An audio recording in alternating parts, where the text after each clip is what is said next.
Hello. Oh man, that's so bright.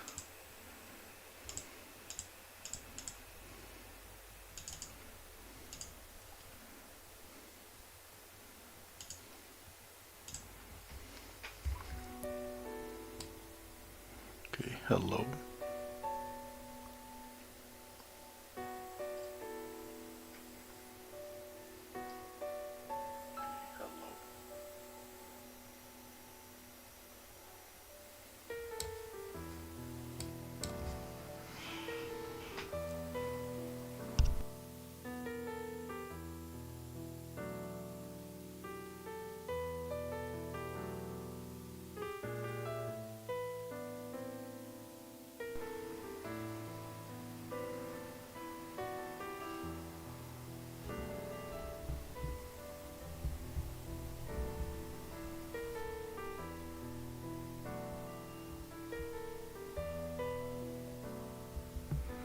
Oh, that's a shame. Everything okay today?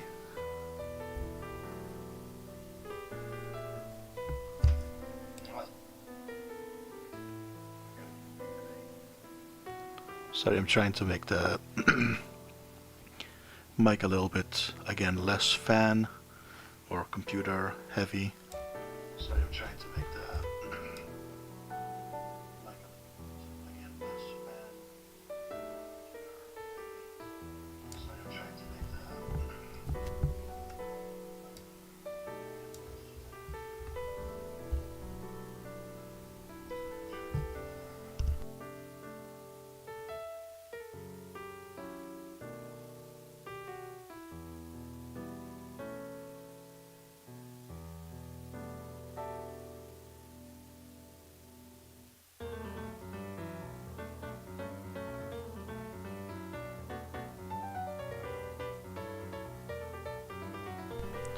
Sorry about that. I'll tell you what you missed. We had our first boss fight in that video. We did some profiling as well. I did some skipping of some stone skipping in water. It was a mini game again, and I think we made our first arrest, and we entered the other world. Yeah, it was the very first boss fight. What happened was,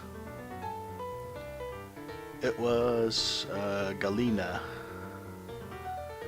So what happened was that Galena actually killed her daughter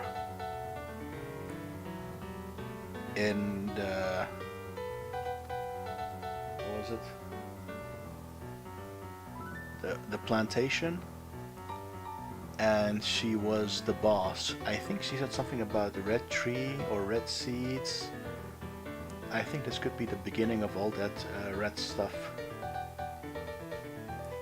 And then once we defeated her, came back into the real world, and then just arrested her. And I think I'll do the same as I did yesterday. I'll close off the mic so there's no wind noises, and as soon as I possibly, yeah, it could be. So what I did yesterday was I just closed off the mic a little bit, and then so it doesn't bother too much, and then whenever I talk or if somebody says something and I reply back, I'll just turn it back on to save the annoying sound. I bought a new mic. It's gonna arrive Monday, so hopefully with that I won't have to worry about that anymore. Hopefully, fingers crossed. It's not the most expensive one, but it's a decent one. Maybe we won't have to worry about that anymore. So yeah, let's start. What I gotta do is I gotta finish the profiling, or the day. Remember how last time you put all the information together at the end of each certain chapter? And the same is what we gotta do. We also unlocked a side quest with that we had to kill 30 bees. but there's a time limit. Only I have no idea what the time limit actually pertains, so I was just trying to do it at this instantly. So I think I'm just gonna do that. Hopefully it's a bit. Whoa.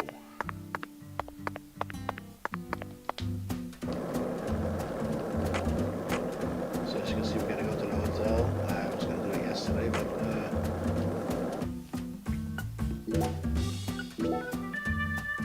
this one, exterminate one killer bee, but within the time limit. So I'm not sure what the time limit actually is.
We also unlocked fast travel, so it's also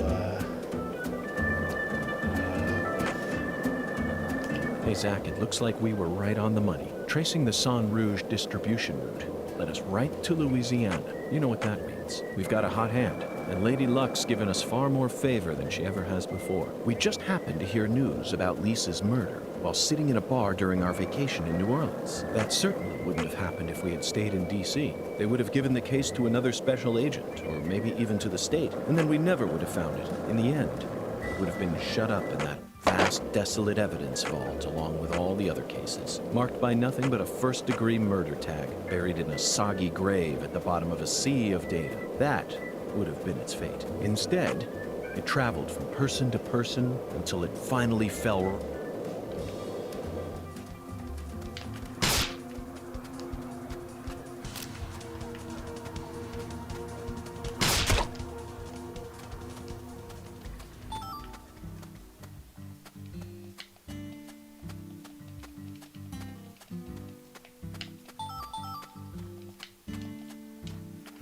But it's not free though, you gotta pay $2.50.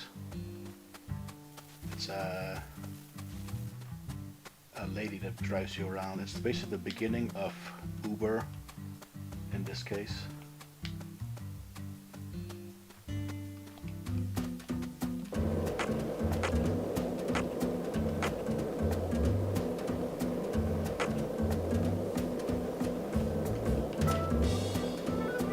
This town sure is peaceful, Zach. Yes, I know. I know what you're about to say. But that's why we're here. To protect this peace. Isn't that right, Zach?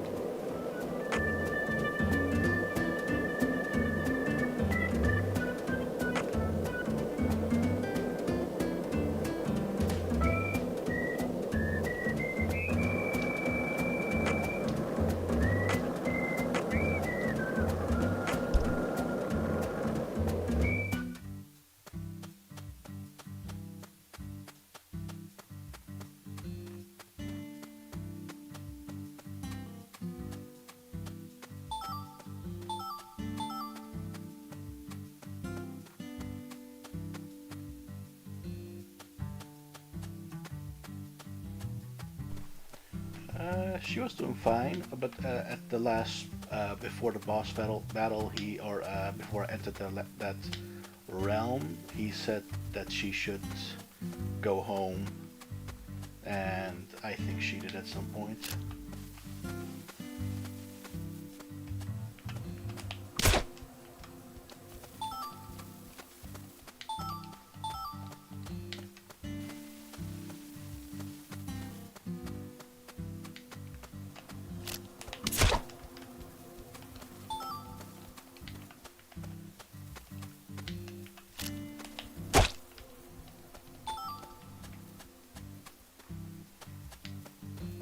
trying to get to the guy so we can finish one more side quest, but also doing the bees in the meantime.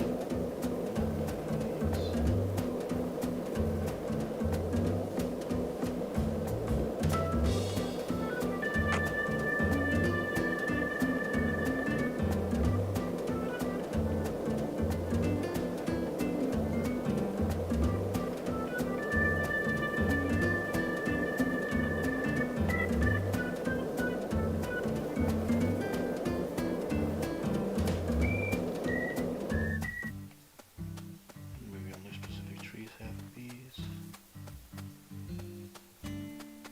Well, it looks like it's actually open, but it's not. Kinda funny.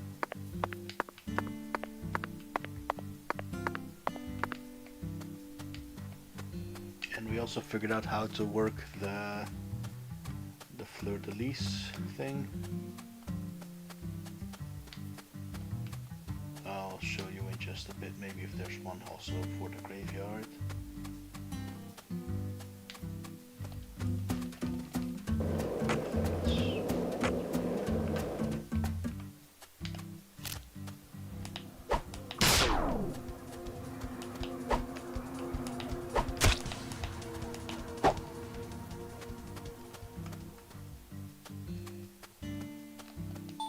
Oh, I killed him.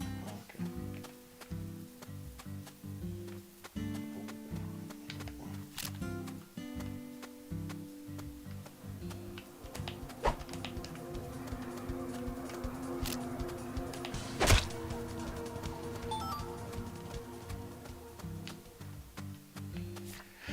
So we gotta press down so the album opens up, and then we gotta find something that might look similar. I'm not sure if the graveyard might be there, maybe that one, but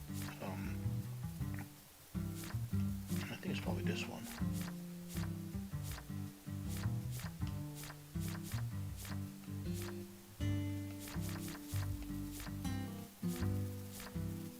So let's take that one.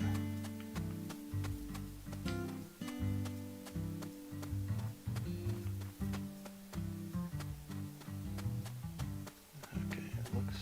I'm not sure if this is it though, but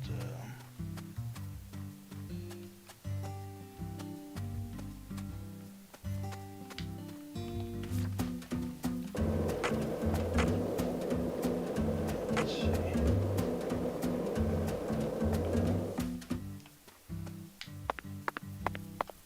Let's see. Okay.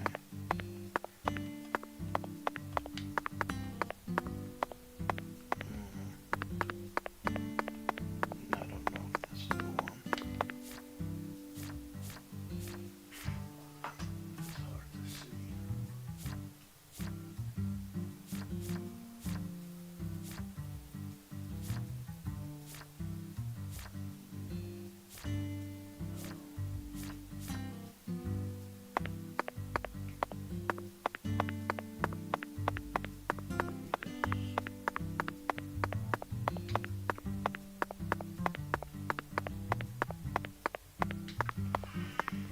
And then when you find the correct location,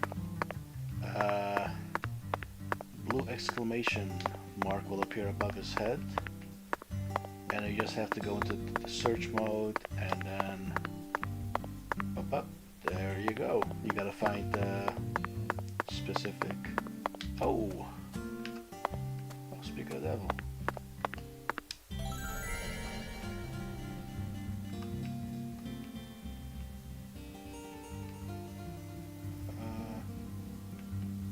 Where is it? Oh, there it is. And this is how you find it.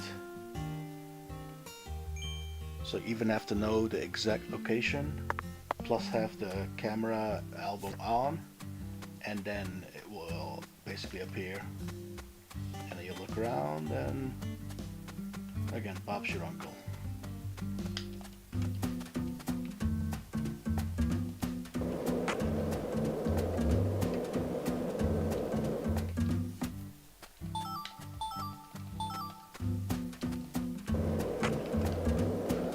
Kind of interesting how that works, but at least we figured it out. Well, I didn't figure it out. I looked it up because I had no idea what to do exactly. I thought maybe you have to take a picture. I even tried to use the camera of the switch itself, which also doesn't do anything. Hey, Zach. No, nothing. Just felt like saying that.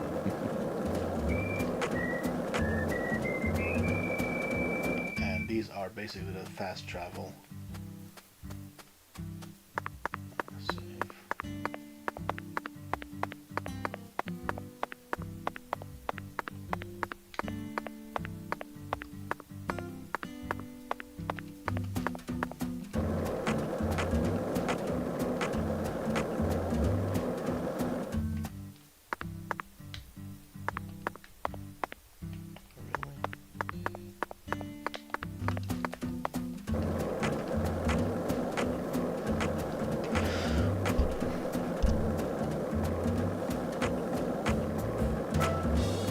One lollipop? Two lollipops? Three lollipops? Don't mind me, Zach. This is how I wake myself up.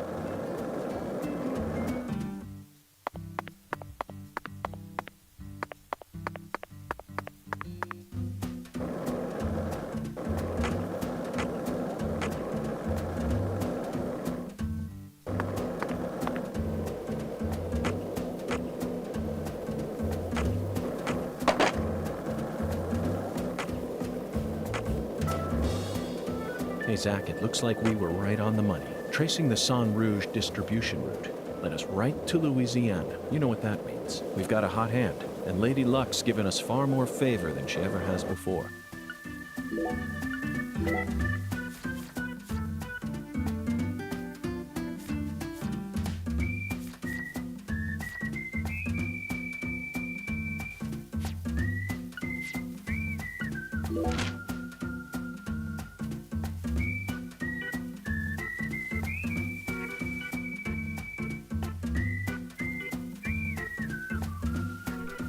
Imagine if Zack actually appears. Well, he was in the beginning, right? But as an older dude.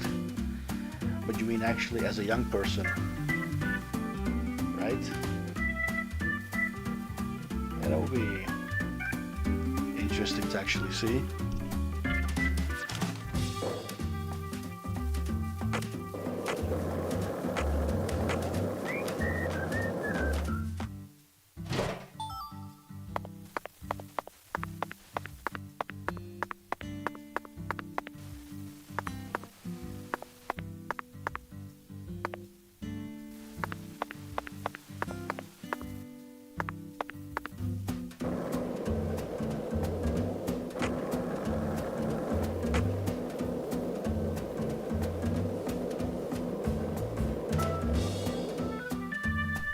Well, 41 years old.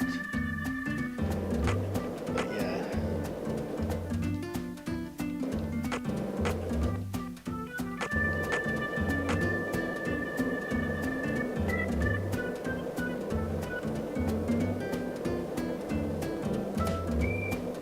This town sure is peaceful, Zach. Yes, I know. I know what you're about to say. But that's why we're here. To protect this peace. Isn't that right, Zach?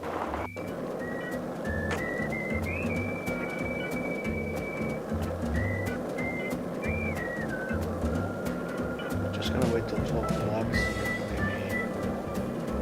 maybe Avery will step outside.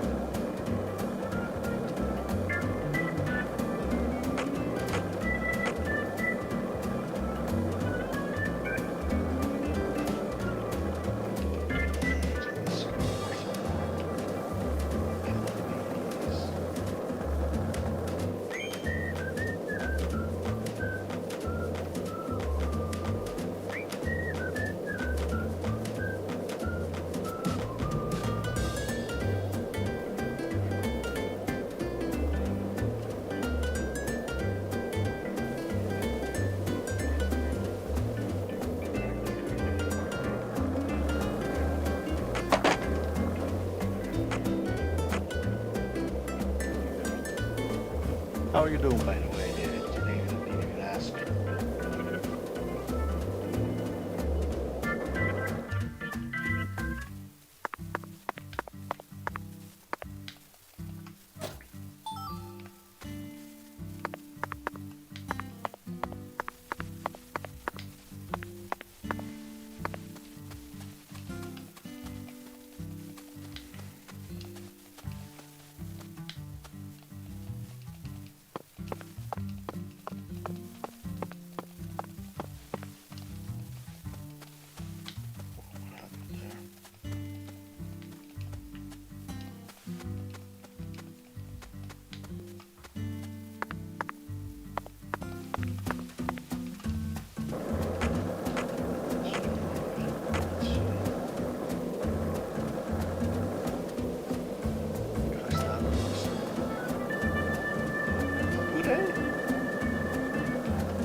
This is the deep south. I feel it every time that molten hot sun pours down on me. Don't you, Zach?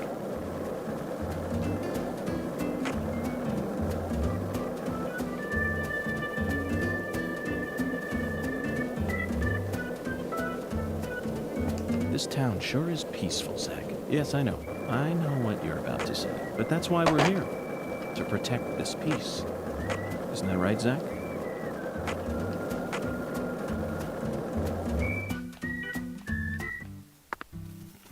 I think we're forgetting the bees. Maybe there's a chapter 3 or 4 or 10 or something. That's specific chapter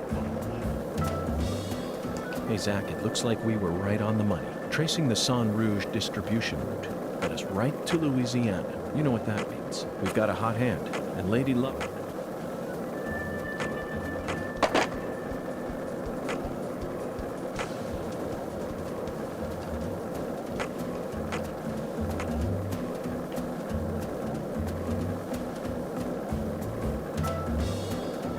Did you notice it yet? The streets in New Orleans were a mess. All busted up and undergoing maintenance. The city was built on a swamp, so the ground is soft. All it takes is some heavy rain to cave it all in. There were also a lot of places where large tree roots were pushing up parts of the asphalt and the sidewalk. Those bumps were dangerous even when we still had our car, remember? But this town is different. The streets are all paved so cleanly that we can skate along them without a care in the world. And there's hardly any trash or graffiti to be found anywhere. The Clarksons truly do control this place. For better or worse, it's a good example of how allowing certain people to rise to power can have positive effects as well. Also, don't you find that Southern people are remarkably friendly, even to total strangers? Both here and in New Orleans, I've been amazed at how cordial everyone is. Is it just the way things are down here? You certainly don't see that sort of thing in New York or D.C. They never stop to chit-chat, especially when ordering food. They only say what's necessary, without any decoration. A customer only makes eye contact with the waiter about once every 3 times they...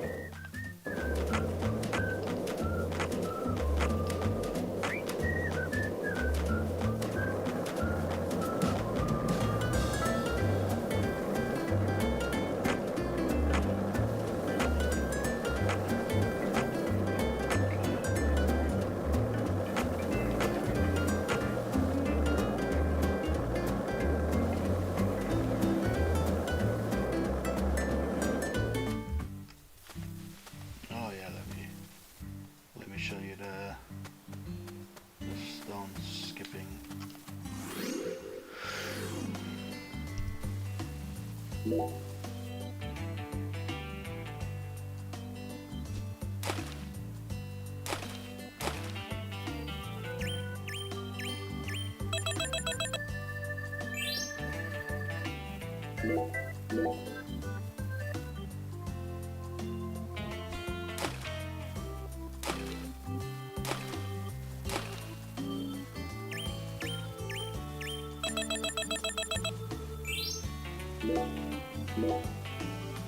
That's where the murder took, or where the lady was, right?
Okay, so just before it hits the water, you gotta click it. Okay, it's hard to see though.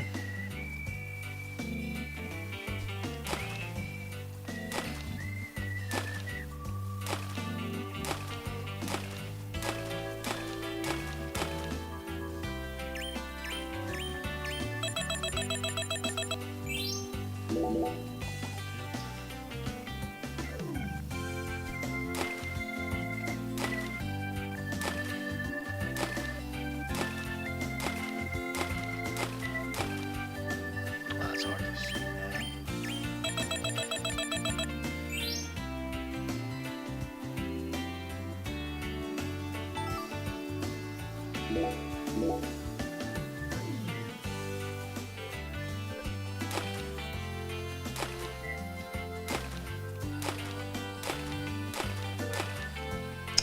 Dang.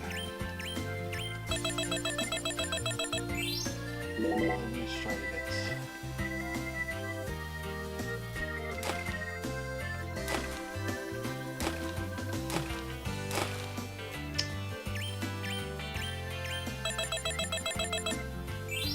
Dang it.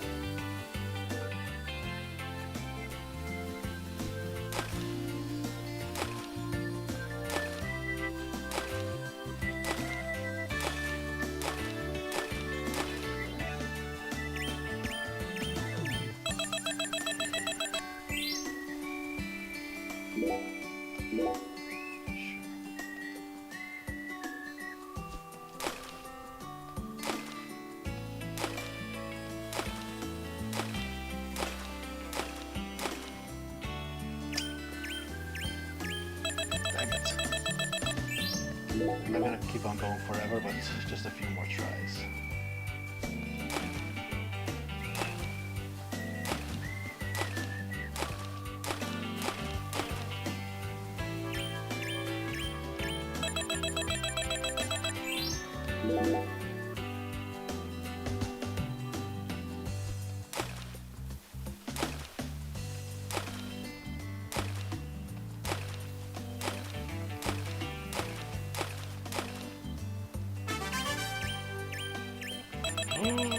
Yo. Hey. Nice. That is definitely true.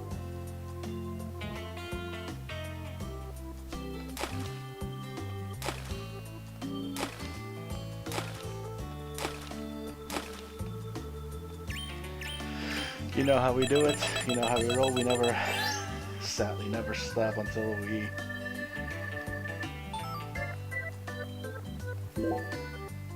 Baton Rouge.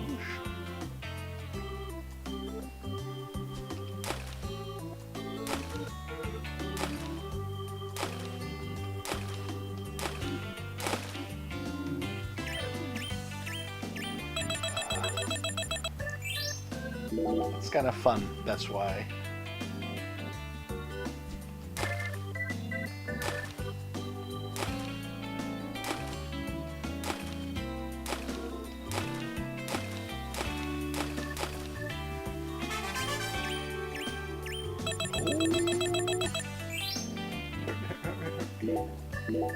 Got a snipe, not too shabby.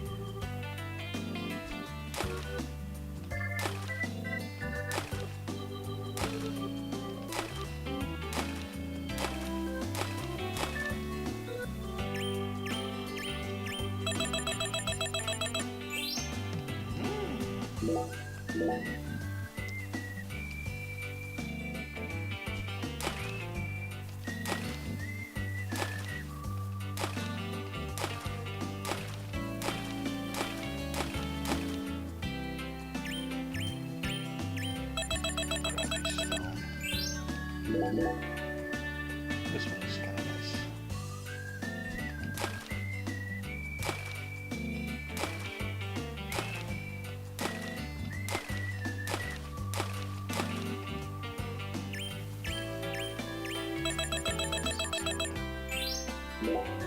Let me just get that one last item that's on the list there, and then I'll move on.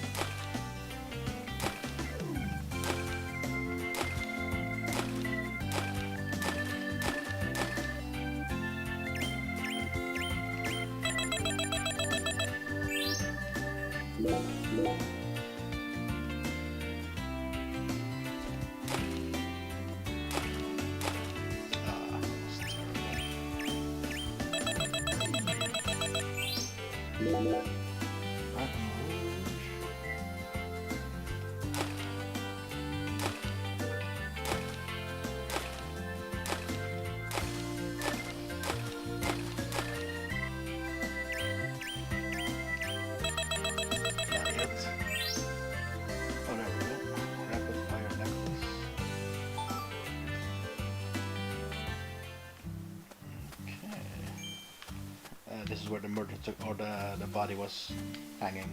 So we came here, and then this just. So while we're investigating this body, this just happened in the middle of it, which is kind of funny.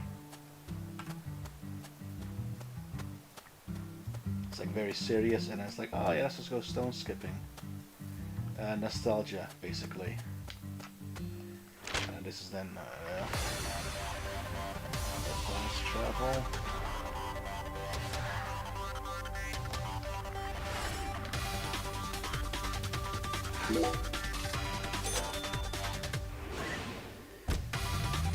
Yeah, definitely.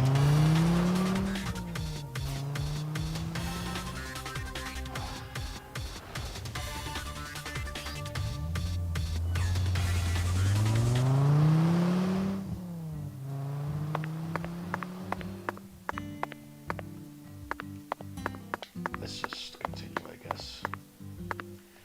Actually, let me manual save, see. Maybe I might miss some stuff in the meantime if I do continue. Let's see. We have 1, 2, 3, 4, 6. Okay, we got 6 active. Let's see if I can do this and continue. Let's see if it skips some or deletes some.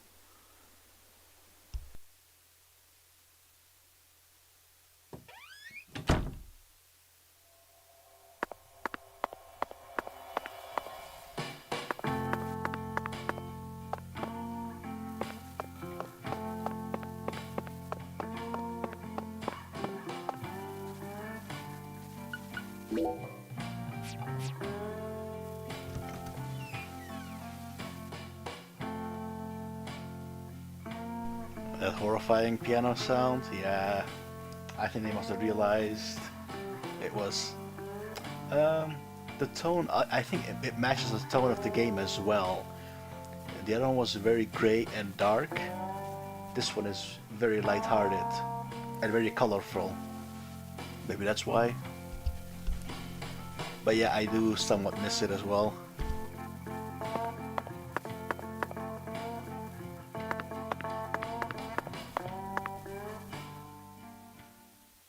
Zach, let's go over our progress. We've got a complicated case on our hands this time, especially as far as the Clarksons' relationships go. But in a way, it's also a simple one. Understanding them on a deeper level is the most efficient way to uncover the truth behind all this. That's the one thing I'm sure of.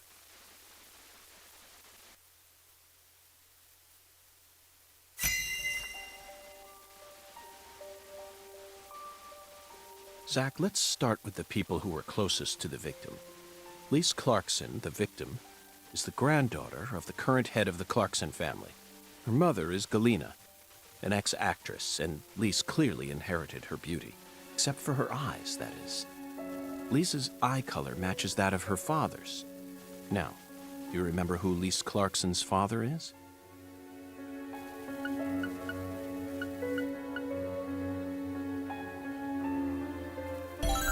That's right. Lisa's father is Danny Clarkson. His real name is Daniel E. Clarkson. He's from Florida and used to be the CEO of a talent agency. Danny struck the heart of Galena and successfully became a member of the esteemed Clarkson family. Despite being the son-in-law, he acts like he was born a Clarkson, but he's still just the son-in-law. Next comes what happened to Lise. According to Alexis, Lise said that the man was as tall as an oak tree. I believe that's the same 10-foot tall giant who made the fingerprints we found in the cold storage warehouse. Now, what did this man do to Lise prior to her murder?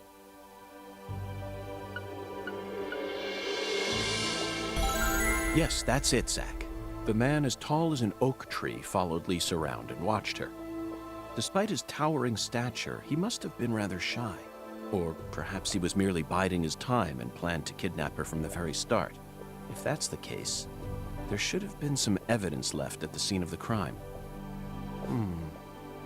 Zach, we're still missing some puzzle pieces. Speaking of the scene of the crime, I did some profiling in the plantation's control room. The truth it revealed to us was nauseating and horrific, but we need to touch upon it if we wish to proceed. Isn't that right, Zach? Who actually murdered Lise Clarkson?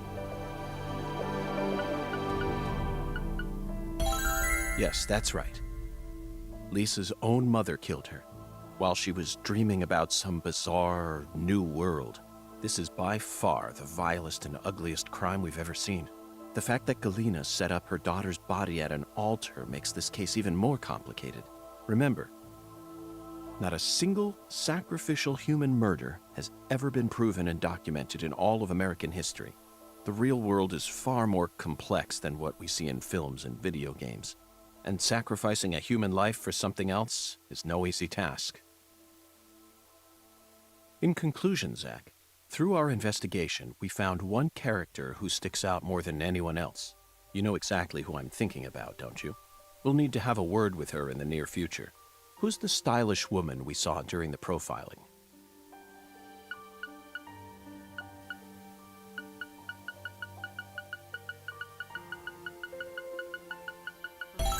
Professor R. Definitely. We haven't met her yet, but she's deeply intertwined with this case. Let's wait for the skeletal gentleman to guide us to her with an oracle. Indeed, there's only one. Well, Zach, what do you think? Isn't the Deep South something? The people here are just as warm as the weather, and the food is to die for. Might be nice to move down here after I retire. What, still too early to talk about that? You may be right. After all, this case has only just begun.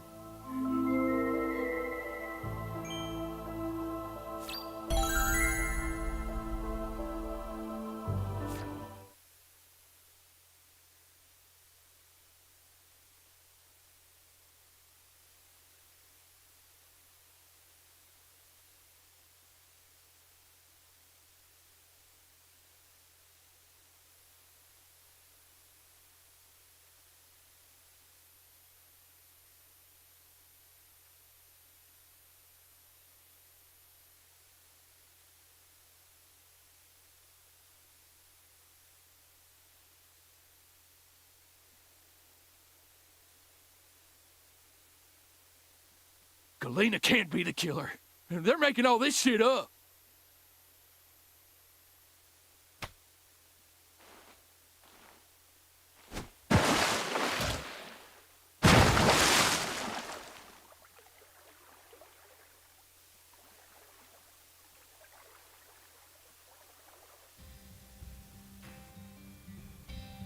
If what you say is true, Daniel, how do you plan to prove it?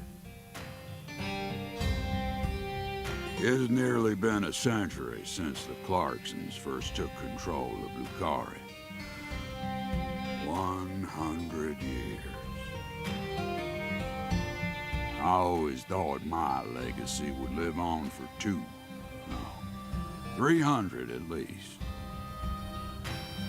I'm gonna find the real killer and beat the living dog shit out of him. Yet it looks to me like times have changed. We ain't in the good old days no more. You understand me, boy. Yes, sir. I'm right there with you, Pa. I'm gonna continue what you started, sir, and make the Clarkson family strong again. First, I need to find whoever really killed Lise and bash their fucking brains in. I saw this coming.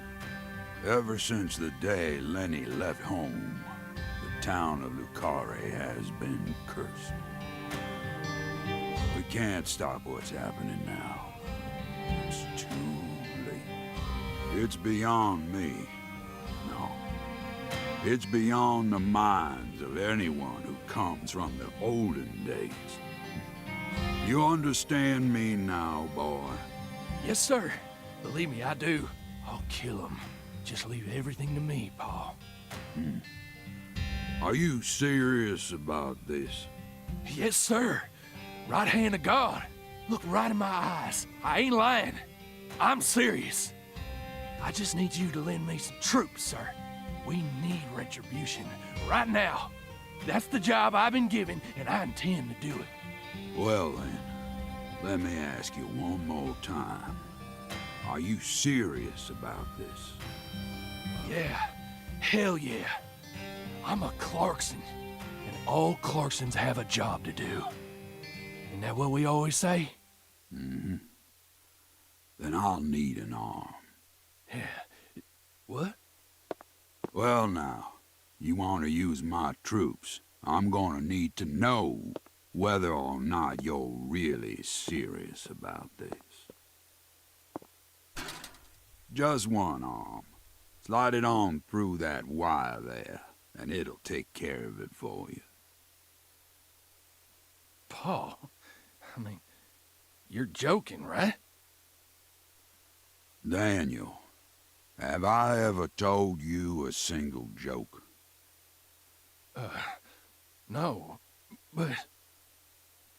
If you want to become a real Clarkson, then you done got yourself a job to do.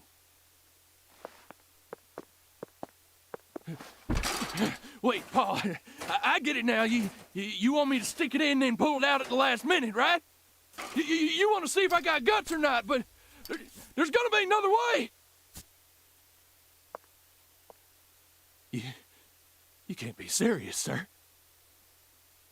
Hey, knock it off, you assholes! Let me go! He's just joking with me. Let me go, goddammit! Oh, please, sir, don't do this! Just tell me this is a joke, please!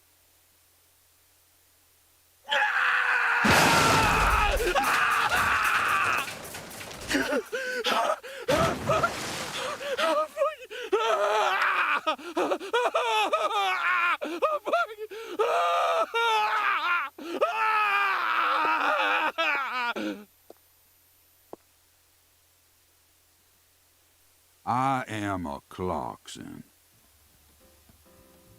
And no matter how our fortune falls, all Clarksons have a job to do.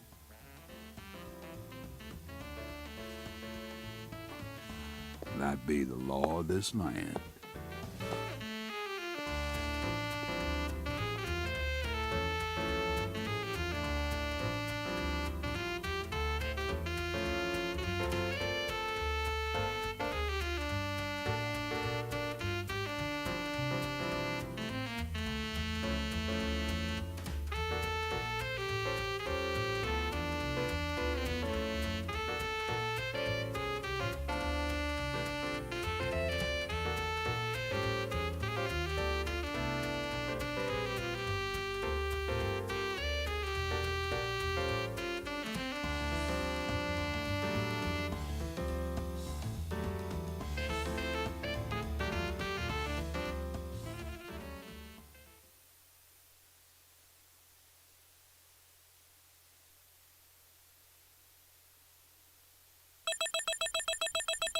Why the hell was he playing the sax almost nude? And the whatchamacallit? The Clarkson guy, he reminded me a little bit of Big Boss.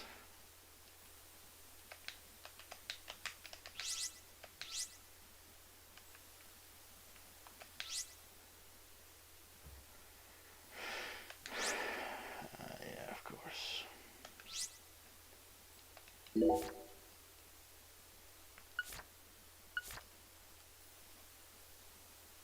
Probably for style. It could be, yeah. Whatever, man. I don't care even if we miss some side quests. Who cares? It's enjoyable. York, you can hear me, right? I'll be with you soon. I'm not sad. Honestly, I can't wait. It's all I think about lately. I mean, we'll be together again. We'll get to discuss movies, food again. Everyone around here has bad taste. They don't understand things the way we do. It's a shitty world filled with shitty people. Oh, that reminds me. There are movie theaters and restaurants over there, right?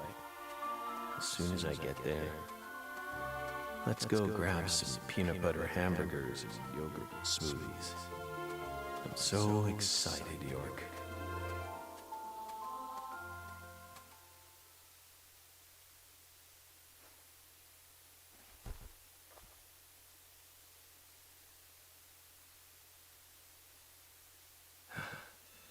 Please, York, don't rush me.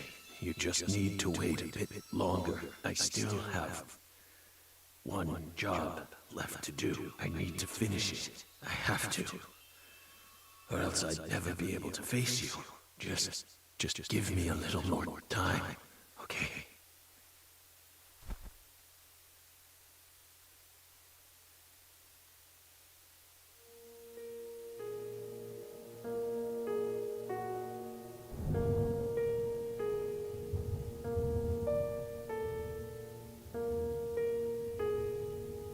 So, Lisa's mother, Galena Clarkson, confessed to murdering Lise.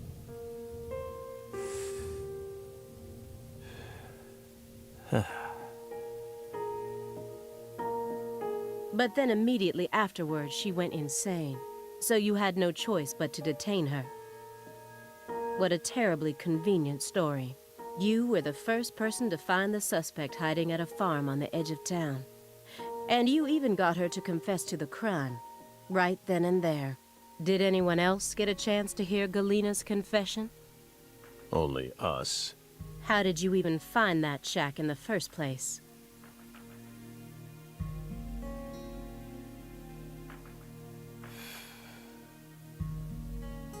Metaphysical offender profiling. Meta what? Should I know this word? Metaphysical offender profiling.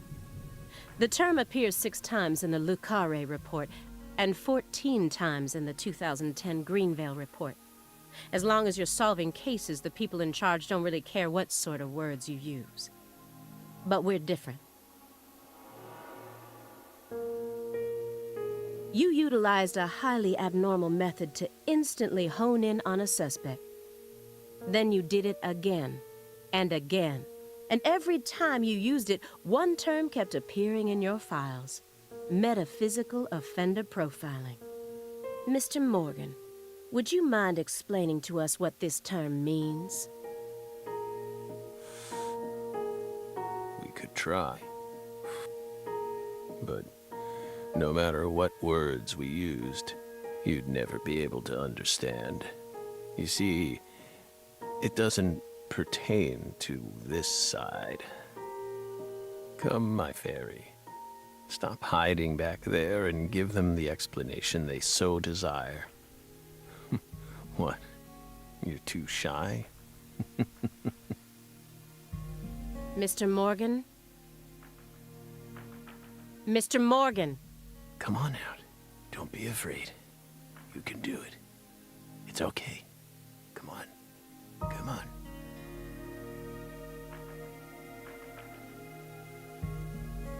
Is that all you have to say? Don't underestimate me, Morgan. I know you and the Clarksons share a deeper connection. Much deeper than how it appears on the surface. I need to shake him with something else that's directly connected to the Clarksons. I'm gonna jog his memory by force.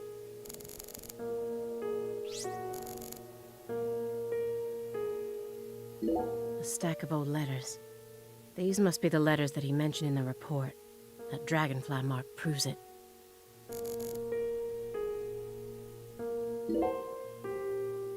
Those letters look very old. The postmark suggests they were sent out from Louisiana. And I suspect that dragonfly mark belongs to the Clarkson family. Maybe. So what if it does? A stalker has been harassing Patricia Clarkson for several years now. Did you know about this? Constant silent phone calls, unmarked letters. She also spotted a suspicious figure lurking near her mansion several times. And just last week, her employees spotted a strange figure lurking in the vicinity. The day someone else coincidentally used your alias and traveled to Louisiana. That's very intriguing. Aligned symbolism. Lise Clarkson also reported being harassed by a stalker just before she was murdered. You're aware of this, correct? Because I didn't find any mention of this in your report. No direct connection to the case. That's what we must have thought. The visionary lies to himself, the liar only to others. Which are you? That's enough for now. This all has nothing to do with the case. Besides, there's no evidence that proves those letters are from her. Isn't that right, my fairy?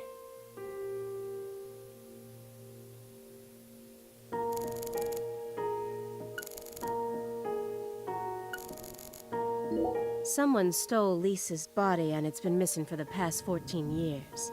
I find it hard to believe that it was simply hidden in that cold storage warehouse the entire time. Why wasn't a more detailed investigation carried out?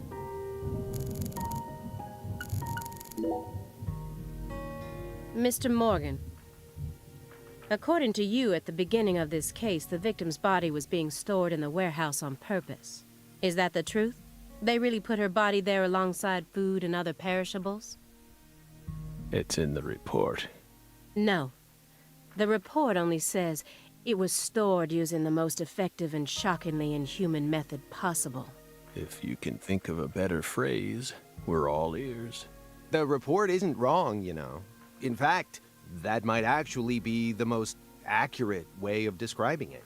It's precise, and it's also kinda poetic, you know?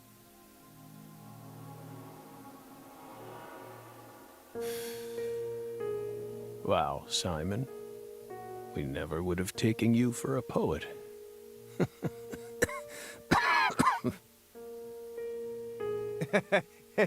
Right? You two think this is a joke? Lise Clarkson's body was discovered in that cold storage warehouse after 14 long years. If you'd only done a proper investigation, we probably would have found her much sooner. That poor girl. We still regret the fact that we never got to meet her. We're sorry, from the bottoms of our hearts. I only hope it didn't happen that way by design. Will you comfort me? Thank you, my fairy.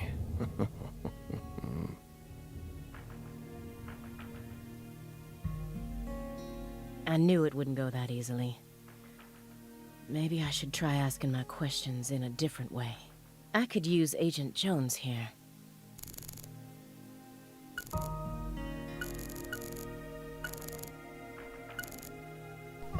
Too bad we missed Greenville.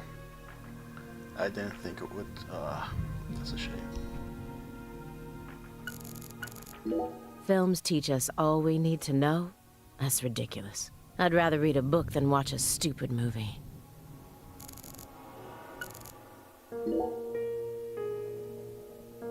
It's bugging you, isn't it, Aaliyah? Huh? What? I get it.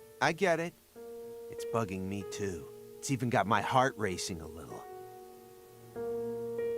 I mean, look at this. Nothing but DVDs. Not a single Blu-ray in sight, just pure, unadulterated DVDs. And he's got VHS tapes, too. I don't even have a VHS player in my house anymore. Whoa, look at this. Check it out. This one's got a lot of pizza in it, remember? You're not wrong, Simon. There's a very large quantity of pizza in that film. 1987, directed by Mel Brooks. The version on that tape is the one we recorded back when you could catch it on cable TV. Seriously? Damn, Morgan, that's incredible. You're really living the dream, man. I hope you both haven't forgotten that this conversation is also being recorded.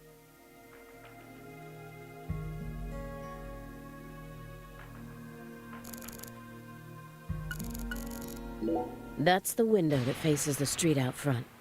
I can tell just from the layout of his furniture. Now I'm surrounded by everything I couldn't see out there.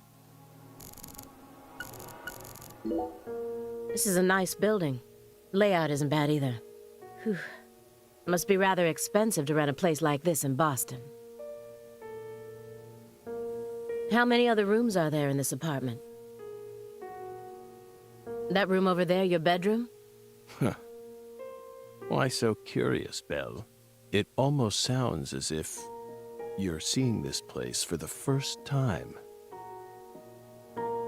Aside from the hardware shop on the first floor, every apartment in this building has the exact same layout.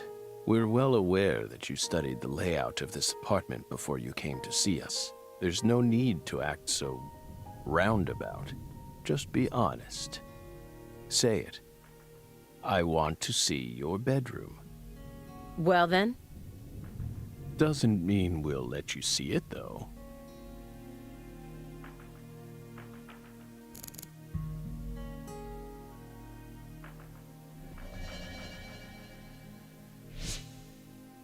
Agent Jones is completely checked out, despite the fact that we're heading deeper and deeper down the rabbit hole here.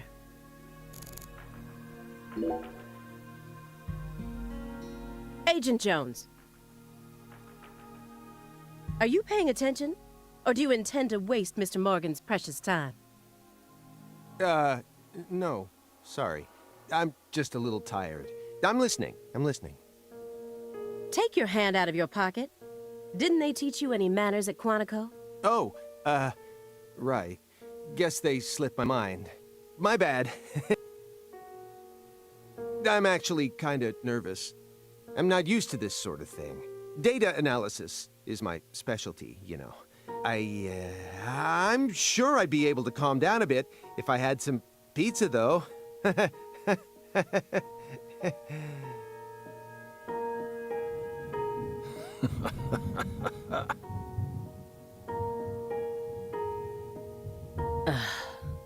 The FBI needs to do something about their lack of personnel.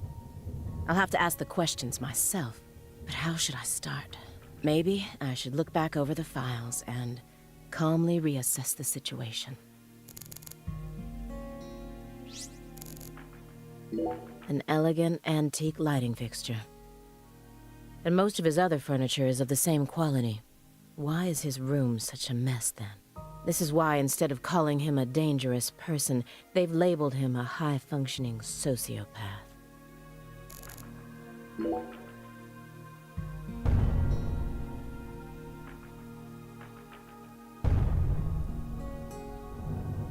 Just the usual around here, no need to worry. The usual? Yes. A strange person lives upstairs. Every now and then, he makes noise. What's strange about him? Several years ago, a woman was murdered upstairs. Her husband still lives there. What happened in the past? Yikes. He's ex-BPD, and apparently he's still searching for the killer. But it seems like they cut all support for the investigation due to decreased funding. The team on the case wanted to keep working on it, but the suits wouldn't hear of it. A tale as old as time. Due to his situation, perhaps. He's been making a lot more noise recently, like you just heard. You never noticed anything, Agent Jones. Well, I did hear some loud noises every now and then, but I didn't think they were real noises coming from upstairs. I mean, look at him.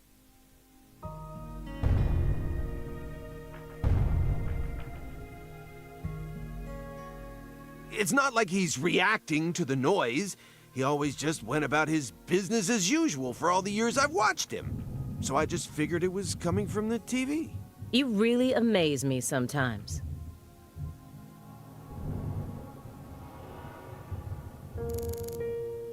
So far, everything checks out with the report. But there were always some parts of the report that didn't make sense. He expects me to believe he just happened to solve a case this difficult while he was on vacation? And metaphysical offender profiling? I won't let him distract me with his fancy made-up words. After you arrested Galena Clarkson, you had a run-in with the Clarksons. At least that's what it says in the report. What exactly happened there? Just a simple run-in, that's all. Nothing but a single phenomenon. Chasing hollow instances like that won't lead you closer to the truth.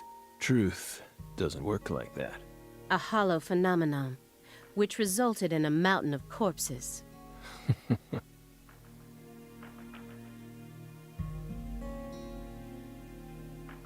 Oh, Belle. We think we finally understand what you're trying to say. But don't be so voracious.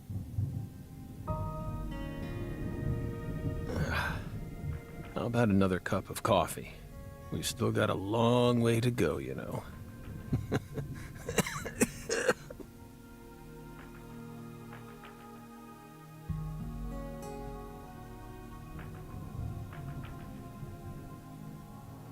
Yes.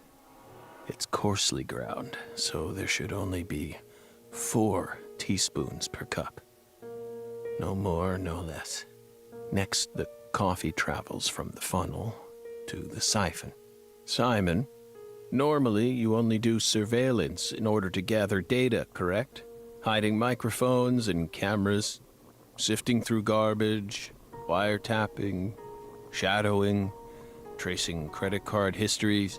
You'll do whatever it takes to gather data in order to prevent crimes. That's how the FBI works. Well, yeah, you're right. No reason in hiding it now, I guess. Why do you ask? Our Southern Belle has adopted a very peculiar MO.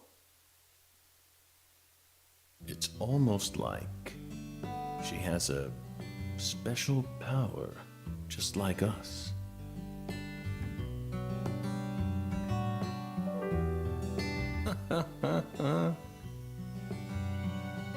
You've been watching us this entire time, haven't you, Belle? From that window. I don't need to answer that question.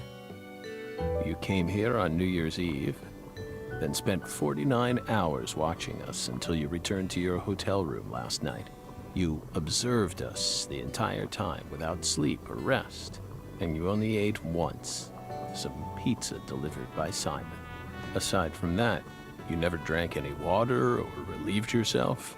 You simply sat there and continued to watch us. You have visions, too, don't you? You came here solely to hear us talk, didn't you? But then, why bother watching us for over 2 days beforehand?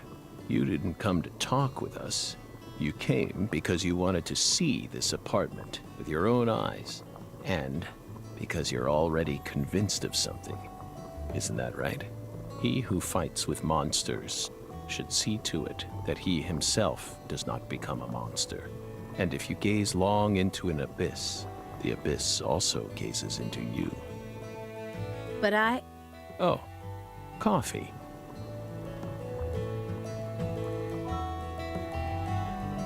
Thank you, my fairy. If you hadn't been paying attention, this coffee would have all gone to waste. The pus in our brains. It really has a way of interfering with our lives. I didn't remember. She came along. Oh, no, what's... Coffee. Yes, coffee. We did see the ferry, right? There was a small little ferry in that dreams when he was walking just forward, talking about reuniting with York. We actually did see the ferry. So, indeed, his ferry.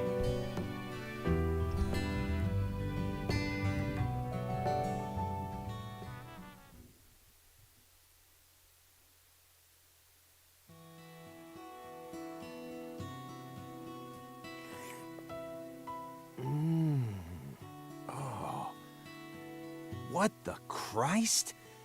This is friggin' delicious. I thought I was gonna shit myself for a second there. Come on, Aaliyah, take a sip. Trust me. I'm not exaggerating here.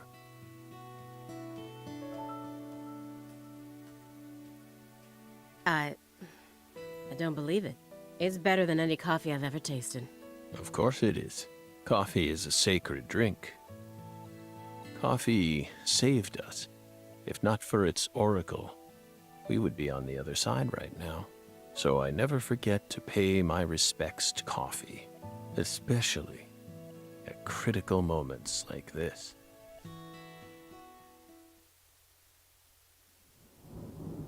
Big black cumulonimbus clouds are in the sky. And that sound.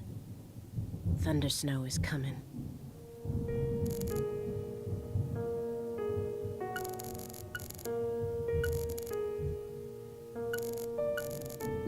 Ominous. It's almost like a manifestation of the atmosphere in this room right now.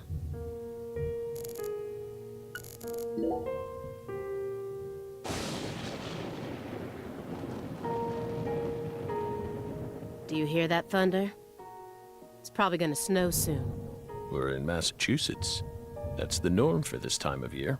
Well, I'm not used to the cold. If possible, I'd like to finish this up before we get stuck in a snowstorm. Agent Jones, after we're done here, Agent Jones, is something the matter?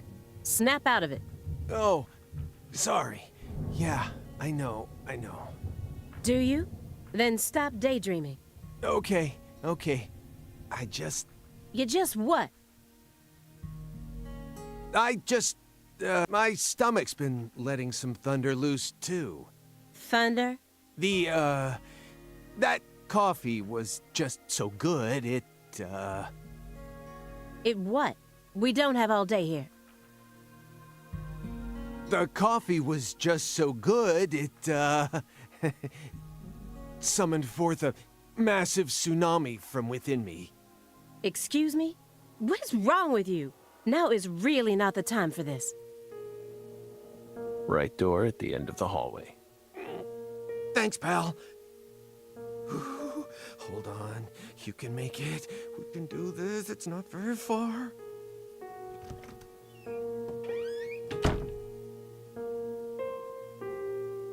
We promise you, we did not put laxatives in the coffee. Coffee is a sacred drink, remember? Motherfucker.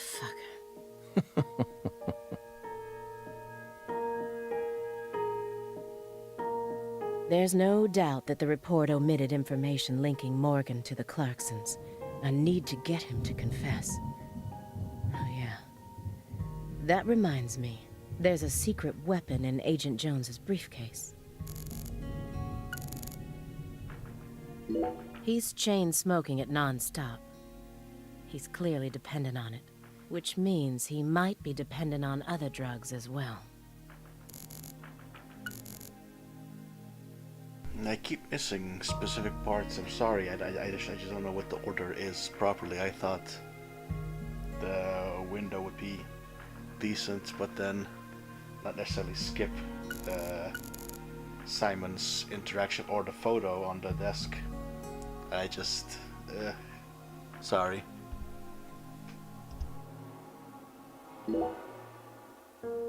Mr. Morgan, I heard that you were always a smoker. Did you ever wonder if that was the reason you contracted your illness?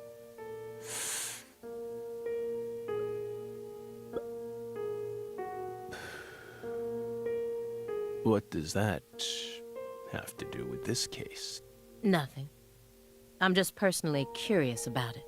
Sometimes, people die in car accidents, regardless of how well they take care of their health. Other times, they slip on their bathroom floors and crack open their heads. Isn't that right, my fairy? I'm not concerned with statistics. I'm just curious about you, right here, right now. We switched over from nicotine to this. It's less addictive. That's one step in the right direction, isn't it? Perhaps. If we're talking about withdrawal symptoms or physical dependencies. But it still seems like you're smoking too much at once. Honestly, it looks to me like you have a mental dependency. Maybe. But so what if we do? Surely you know about gateway drugs, yes? When a person starts to use one drug, it becomes much easier for them to branch out and try other drugs as well. The first drug acts as the gateway that leads them to stronger substances. Oh. Are you trying to say that's going to happen to us? No. I'm simply saying there's a possibility. Could be, yeah.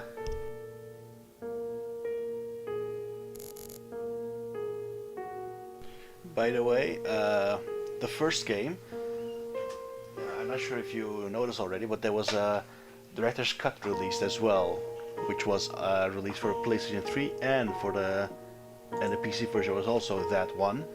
And in that one, the beginning of it was a little bit different. They added some extra scenes of a grandpa York talking to a child, telling the story of Greenvale.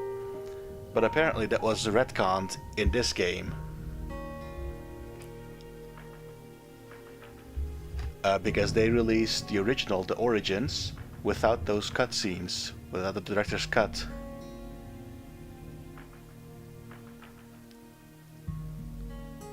So it's kind of interesting that they chose to discard whatever was in that version, and then went on with this one.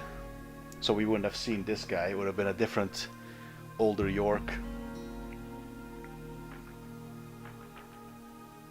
Or a Zack, I should say.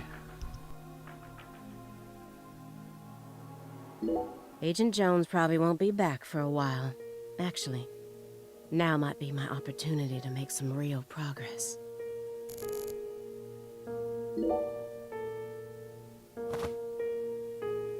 Have you ever seen this before? And please, don't say no. Sun Rouge. I have seen, I believe, the beginning scene, a little bit in the middle, and I think the video I was watching about the entirety of Deadly Premonition also mentioned or showed those scenes. But again, they're not important anymore, or they're retconned and no longer apply to the official story anymore. But yeah, it is kind of cool to see what direction they were heading at with that one, and then sadly changed it. The drug we once chased. What about it? Sang Rouge is still circulating. It's changed shape and its composition is slightly different now. But it's still very much alive. But only in a very limited part of Louisiana. You aren't surprised? Did you somehow know this would happen?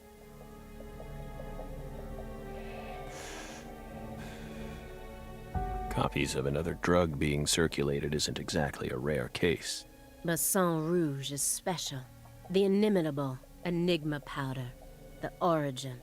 It has many names, and no one was ever able to copy it. We've also been trying to figure out what it's made from ever since it appeared. But it's impossible to analyze. After all, it appears to be made from common ingredients that can be found anywhere. But if you try to use those ingredients, all you'll end up with is a mundane hallucinogen like DMT. If you're lucky. No. Sang Rouge requires a special recipe. The original recipe, which someone's been guarding this entire time. Someone who survived the incident in Le Carré.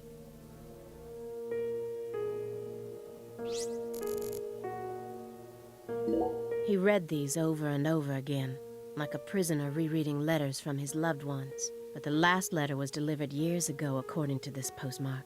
That must be the last time he communicated with whoever was sending these. Yet, he left them out in plain sight. All this time.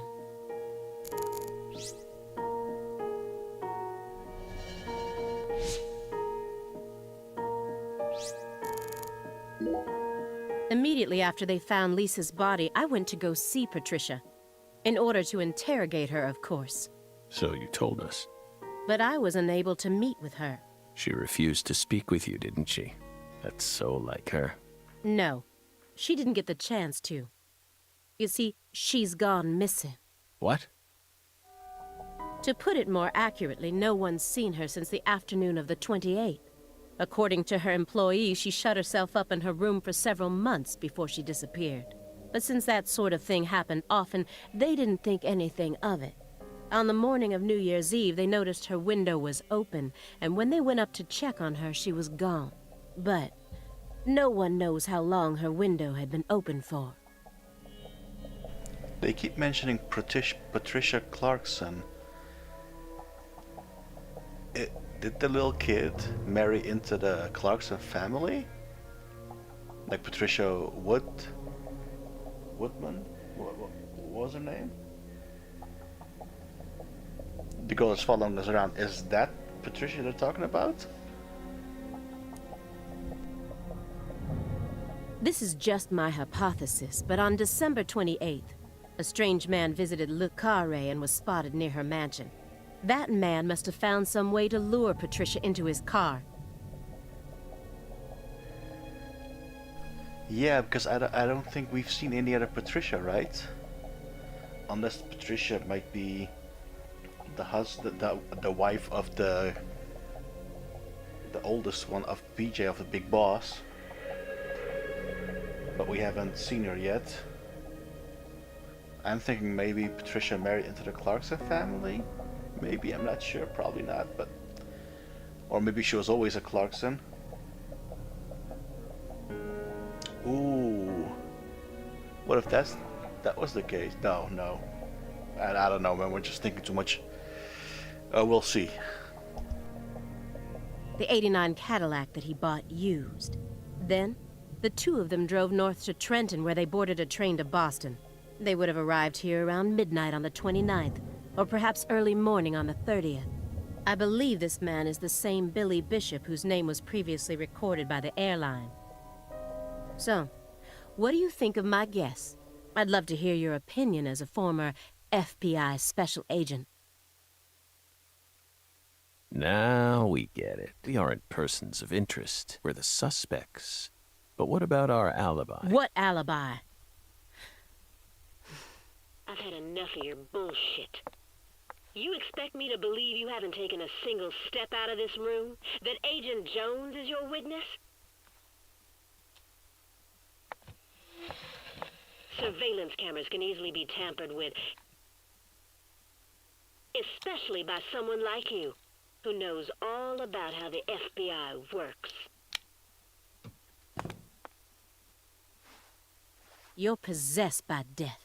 Go and take a look at your own face in the mirror. You look like the Grim Reaper.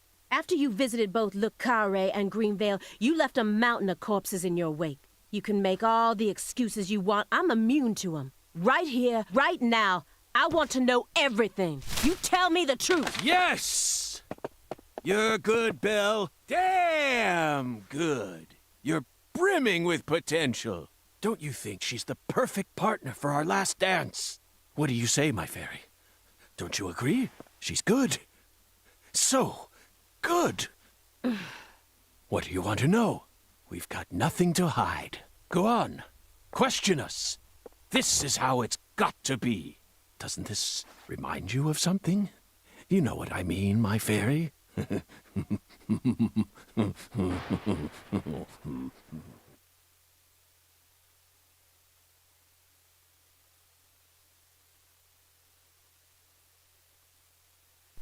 Okay, that was weird.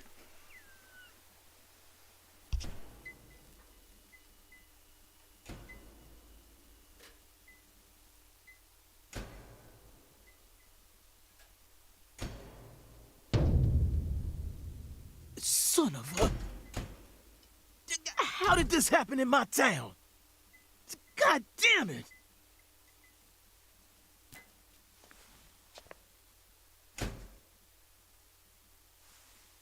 The head and limbs were severed and lined up, according to the lines that were drawn with her blood.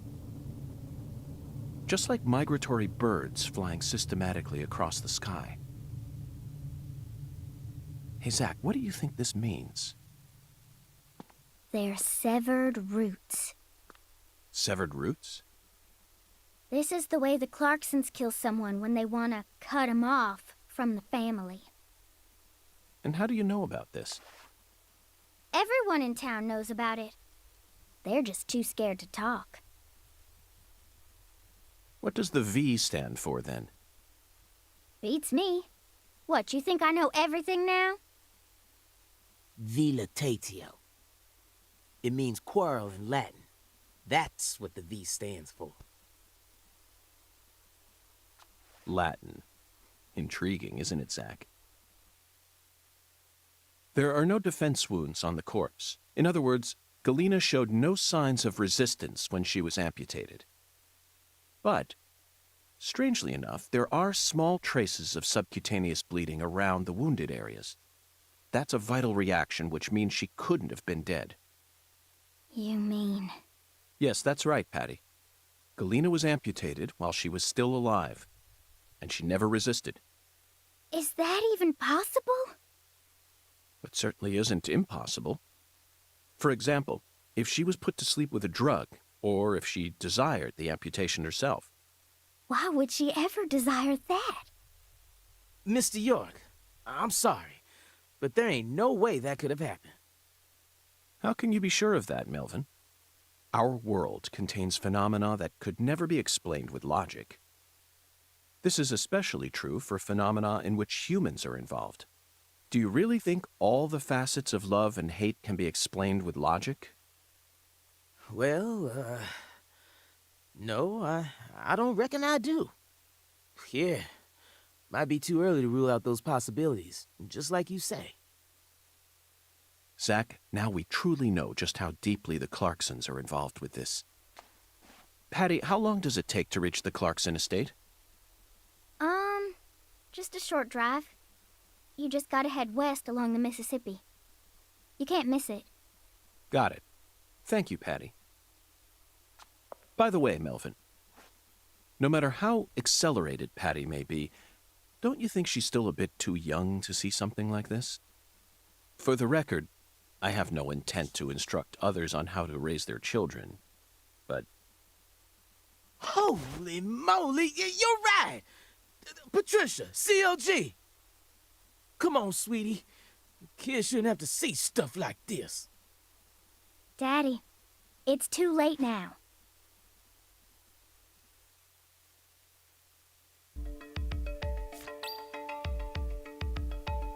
I was thinking that as well. Like, she's way too young, and she's 10 years old.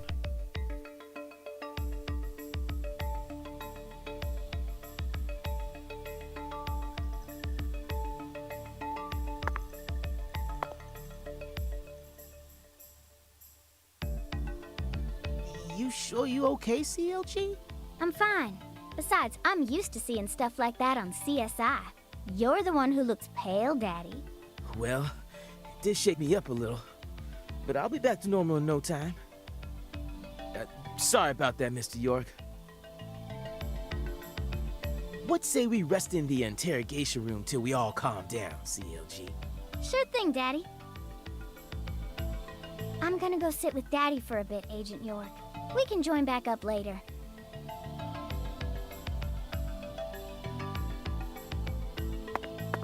Galena killed her daughter, so her family cut ties with her. Do you really think that's what happened here, Zach? If this is truly the ritual that the Clarksons use to cut ties with someone, why would they go out of their way to do it here, in a holding cell? They could have easily done it after we released her. And judging from how Danny Clarkson was acting, I think it's clear that he really loved Galena. How could he accept this grotesque butchering, even if it was for the sake of the family? There's no point in ruminating on this. We should get back to the investigation. As long as we keep moving, the answer will inevitably fling itself straight at us.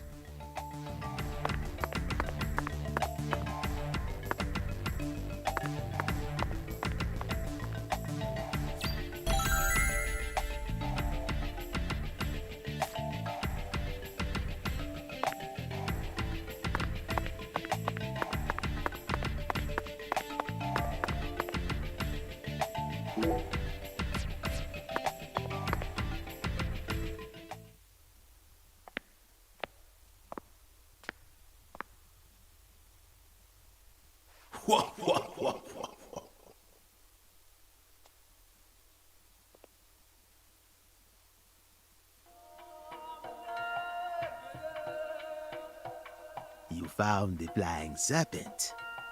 But now, the flying serpent will come to find you. Yeah, that sounds right. And it looks like this flying serpent is a venomous one. Some become feasts, while others are eaten alive.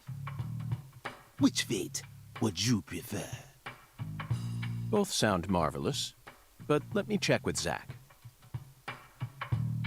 A fine answer.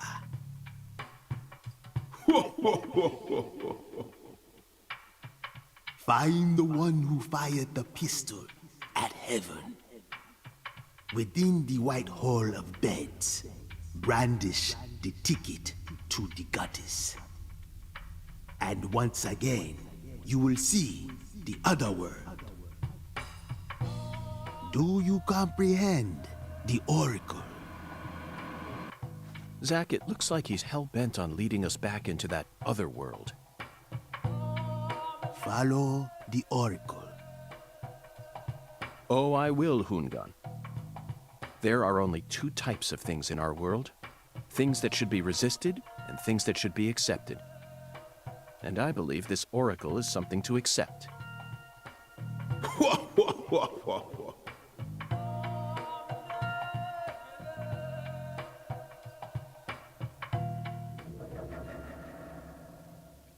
You're onto something there, yeah. Do you think we're crazy for believing everything that skeletal gentleman says? No, we're not crazy. Not one bit. This is our destiny, that's all. But I shouldn't need to explain that to you, Zach. The one who fired the pistol at heaven. Firing pistols at the sky might be a rather common occurrence for the South. Remember?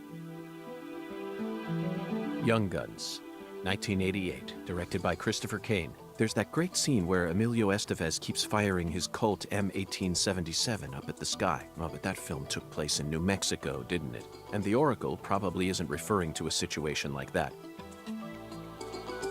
It's got to be for some purpose other than an attack or a threat. Raising a pistol up to the sky, then slowly pulling the trigger, kind of sounds like the start to a race. Don't you agree, Zach?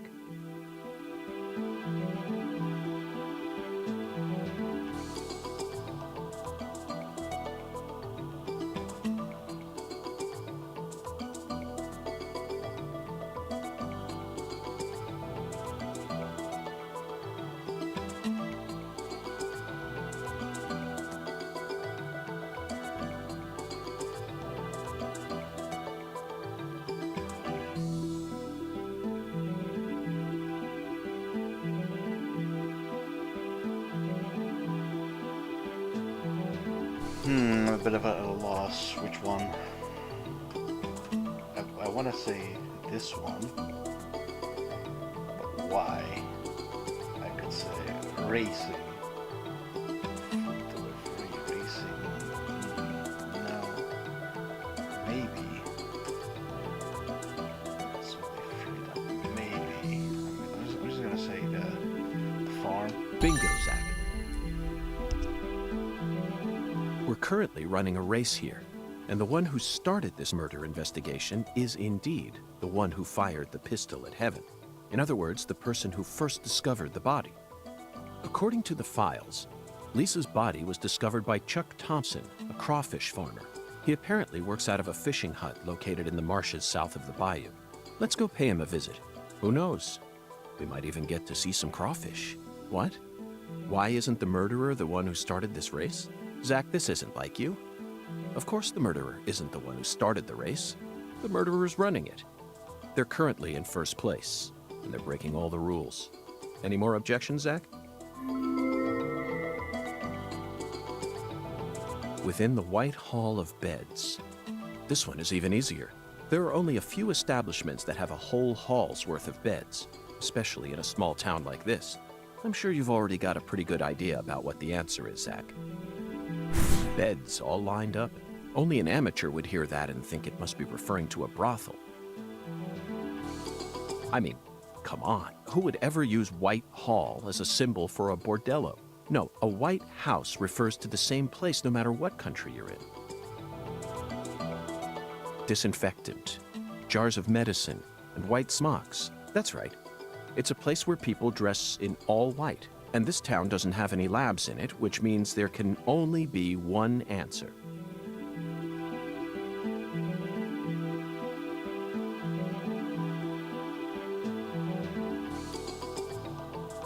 You never disappoint me, Zach. It's a medical facility. They invite their patients into rooms full of beds where they're tended to by doctors and nurses clad in white. It's definitely a White Hall, where people are invited into beds. You always manage to impress me with your intuition. I'm really counting on you here, Zach, and I know I'll always be able to.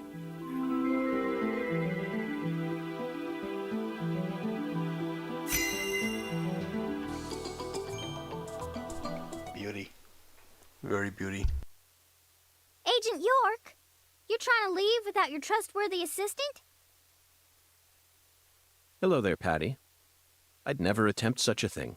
I was simply engaging in a battle of wits with Hoongan while I waited for you. Hoongan? Yes, the skeletal gentleman in the top hat. Not that story again. Is this how you always conduct your investigations? This is the way I work. I bet you can't find a single partner. Not even in the entire FBI. That's not true. I always work together with Zach. Oh, right. Zach. Don't worry. I'll be your partner while you're here in our town. Now, let's go investigate.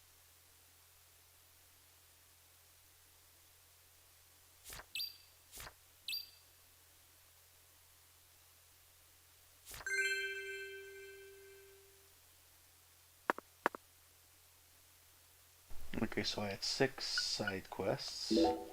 Let's see.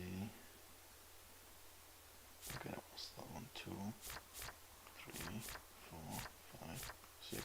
Okay, still all active, okay. Goody.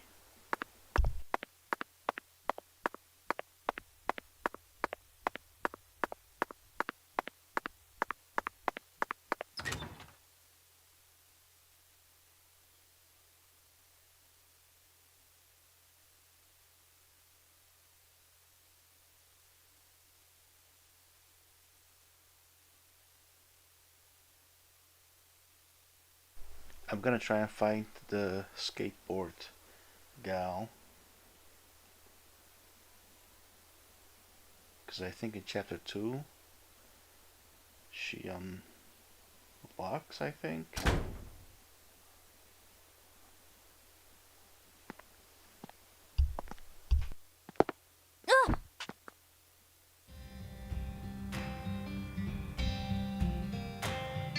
How's your mama?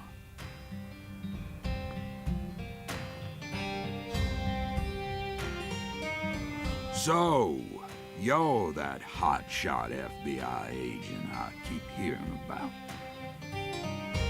And who might you be? I came to claim the body of my daughter. My daughter, who was murdered in a holding cell after you detained her yesterday.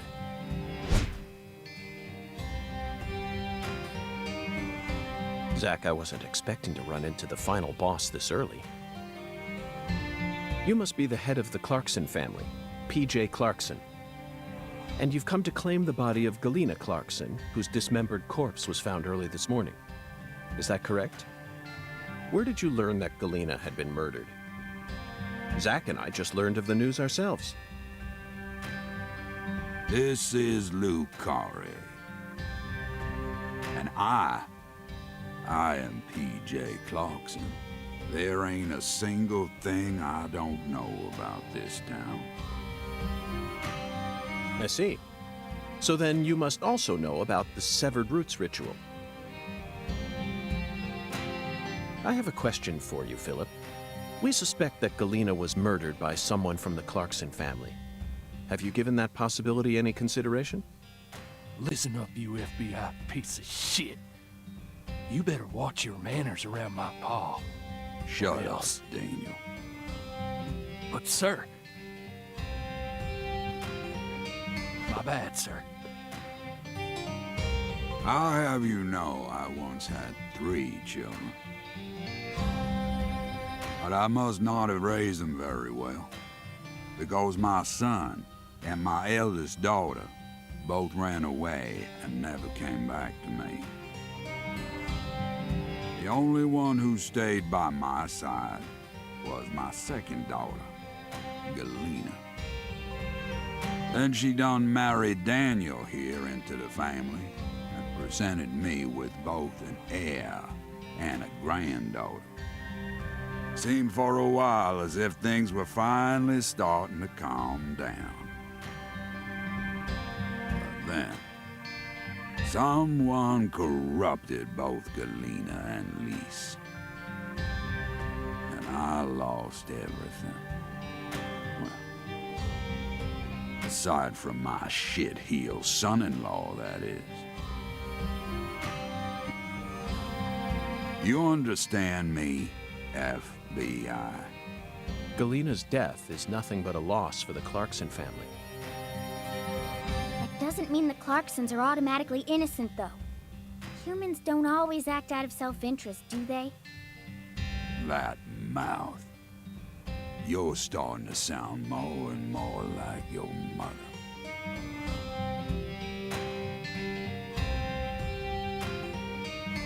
We're leaving, Daniel. What? But my treasure...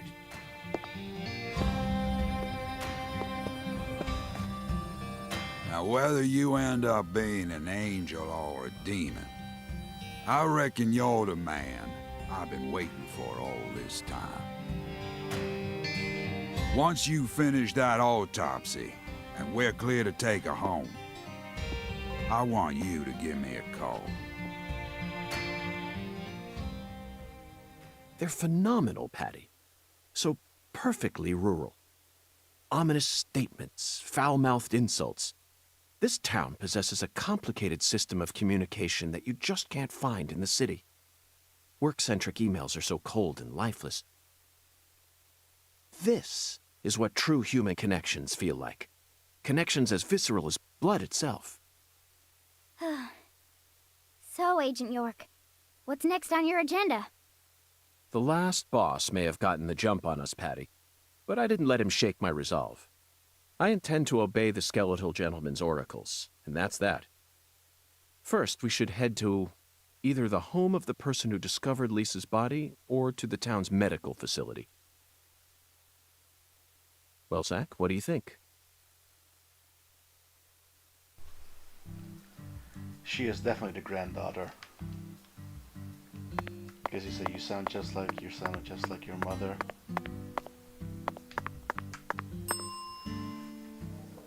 Okay, hold on.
You ever need anything?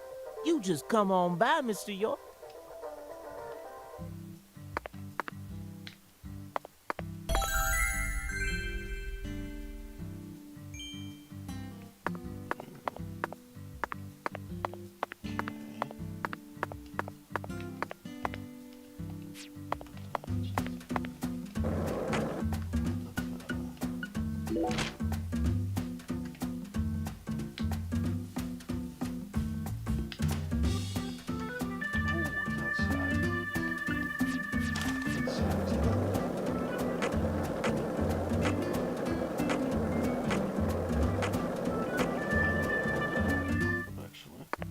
It really seemed like you knew who Galena Clarkson was. Well, I've never actually talked to her, but it's a small town. Pretty much all folks know who the Clarksons are, and Galena's supposed to be extra scary compared to the rest of them. Back when we saw her in town, I felt like she was glaring right at me, so I got real scared. No one will come out and say it, but I'm pretty sure they're all relieved that she was the killer. We're lucky the killer ended up being a member of the Clarkson family. Otherwise, the whole town would have turned into a battlefield. You've got a point, but did everyone really hate her that much? They didn't hate her.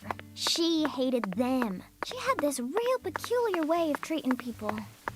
I don't know how to describe it. Contemptful? Yeah, I guess that's it. She never opened up to anyone in town. She was rich, beautiful, and wanted to become an actress. So she went to a metropolitan city to refine herself. There's always a chance that people like her may develop prejudices towards those who stay in the countryside. A big chance, even. But just because a person has prejudices doesn't mean they'll go out and murder people. That's where my doubt lies. Was there any sort of omen which made people happy that she was the killer instead of someone else? I'm just telling you how I feel. How am I supposed to know if everyone else in town felt the same way? I never thought she'd actually go and kill her own daughter, though. There it is, Zach. It appears that her attempt to kill me wasn't simply a case of being in the wrong place at the wrong time. Maybe she was sad. Sad, perhaps. Instead of returning as a star, she was forced to come home after her dreams were crushed. That certainly sounds like a sad story, doesn't it, Zach? No, Agent York, not that kind of sad. The kind of sadness that keeps folks away, hidden behind her attitude. Is there a word for that? Maybe it ain't in her attitude or her words, but the way she appears. Yeah, it's in her eyes. They remind me of someone. Who? PJ Clarkson? No, someone else. I can't remember. That's okay, Patty. Just let me know if you happen to recall it later. Until then, Zach and I will help you think. You didn't even twitch when you saw Galena's body. Why would I? Dead things can't hurt us, right? Girls your age don't usually think that way. Do you have kids, Agent York? No, I don't. I'm not married either. Then you have no idea how girls my age usually think. Besides, I'm used to seeing dead bodies thanks to CSI, especially dismembered corpses like hers. You know, for a so-called profiling professional, you're pretty clueless. In that case, allow me to apologize. But don't you think it's a bit of a leap to discount my observational abilities simply because corpses don't scare you? I don't know. I mean, you're completely wrong. Do you know what I was thinking back there then? Of course not. I'm not a pro. The same goes for me, Patty. No manner of pro could ever know 100% of what another person is thinking. Unless, of course, that pro has a mental connection with them, like Zach and I have. If I was telepathic, I wouldn't have joined the FBI. I would have taken over a small country or become a messiah. Now who's making crazy leaps? I will admit, though, Patty, I feel like you and I have something in common. We definitely have similarities, even though they aren't as strong as the ones that Zach and I share. Whatever. Perhaps you and I grew up under similar circumstances. We're both unique cases. Huh? Unique cases? In your case, your beautiful mother's second husband became your daddy, but then your mama got sick, forcing you to take care of things, while you used CSI as your escape. Would you just knock it off? I ain't trying to act like some tragic heroine here. And I don't care that my daddy isn't the same color as me. You're way more narrow-minded than I took you for, Agent York. Narrow-minded? You're just realizing this now? Of course I'm narrow-minded. I'm a selfish man who lives life according to his own rules, with no interest in common sense. Naturally, this makes me terrible at reading situations, and I often end up angering people by total accident. But is it really that big of a problem? I've still made a contribution to society by solving numerous difficult cases, and I'm still terribly charming. And I'm still terribly charming. You and I have absolutely nothing in common. What kind of circumstances does a kid even need to end up like you? Try asking Zach. It's not my place to answer that one.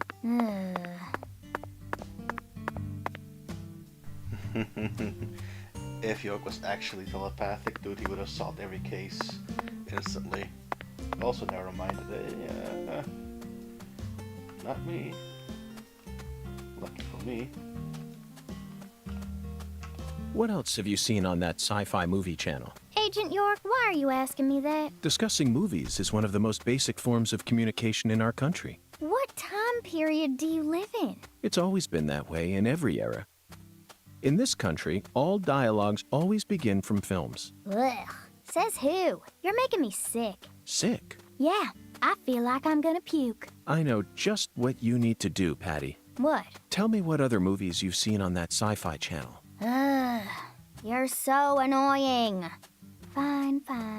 I saw this one movie where a pretty lady and an old guy fight, and they were both robots. Ah, Terminator 3, Rise of the Machines. 2003, directed by Jonathan Mostow. I knew you were an Arnold S. fan. Oh, you said it again. Oh, whatever. I'm not a fan of his or anything, okay? He just happened to be in it. So, what did you think? I knew of the name Terminator, but it was my first time seeing one of those movies. What? You've never seen Terminator? Well, the first two came out before I was even born. I know, but come on. It's Terminator. Boys probably like it, but I'm sure most girls don't give two craps about it. Oh, but I know it was directed by the same person who did Titanic. Titanic? Oh, you mean Raise the Titanic. 1980, directed by Jerry Jameson.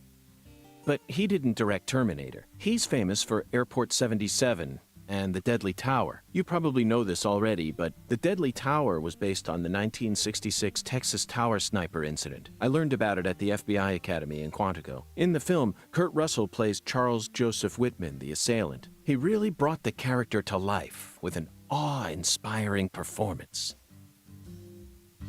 What's wrong, Patty?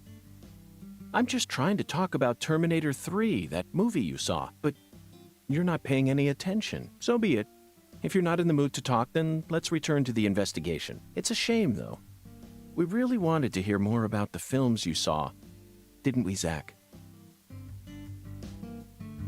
Well, he said Race Titanic, not the Titanic, so not James Cameron. But Terminator 3? No. 2 was still number one, hands down. Smarty pants, what you want? Okay, Forrest Gump. Dork.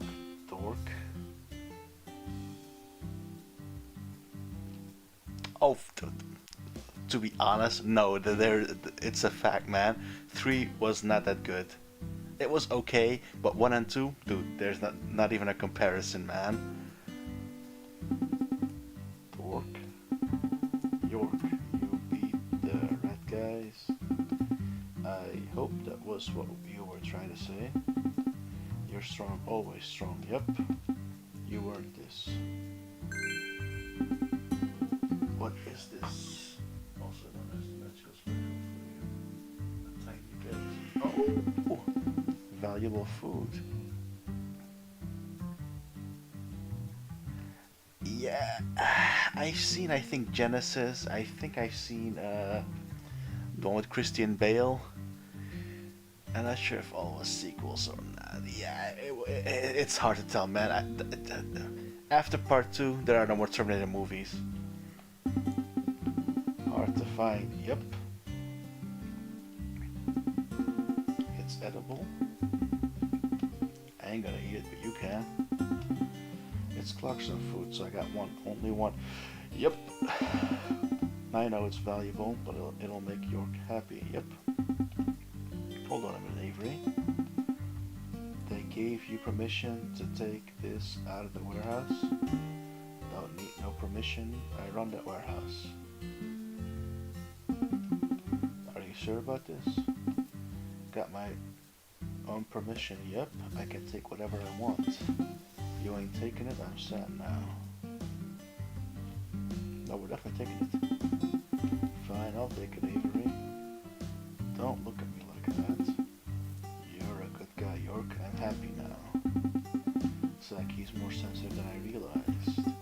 At this rate, it might not be safe to throw this away when he isn't looking. What else can we do with it? Maybe if we take this to Alexis, she'll cook something up for us. Yes, this is what we need. That's what we gotta do, man, to finish that side quest.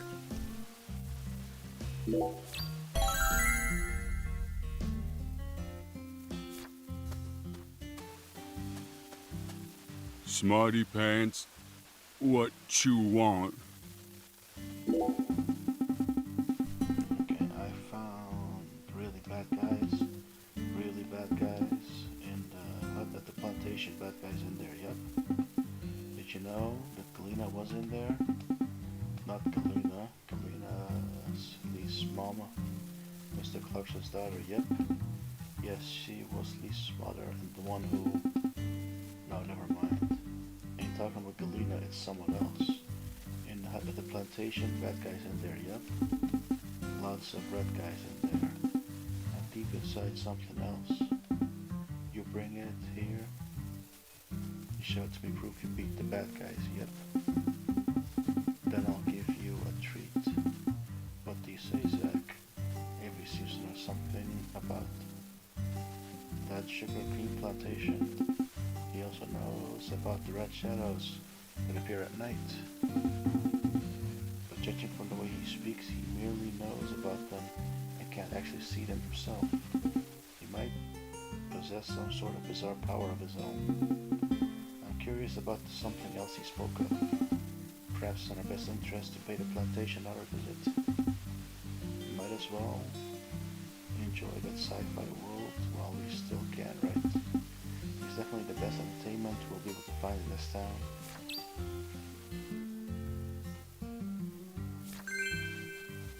Oh.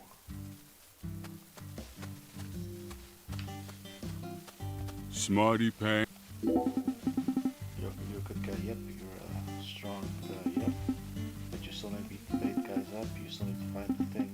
So I don't want to talk to you. I'm sorry, Evie, I've just been busy with the investigation. Liar, you ain't gonna trick me. You got lots of free time, York. No, you do. So just go and beat the bad guys. Go to the hut on the plantation and beat all the bad guys. That's your job, I know it is. How about for this one, we just finish up the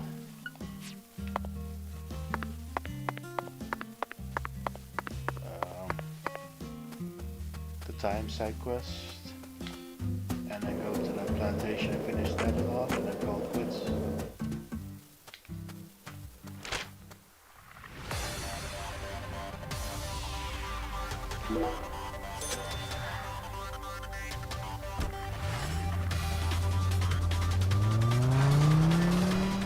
But the Terminator movies were pretty bad, to be honest, except 1 and 2. 3 was okay. 3 was still better than the other ones, for sure.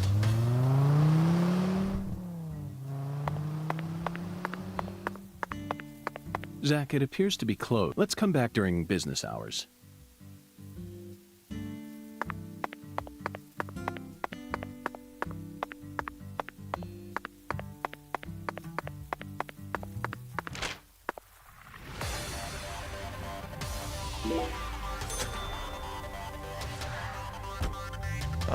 let's just do the plantation, I guess.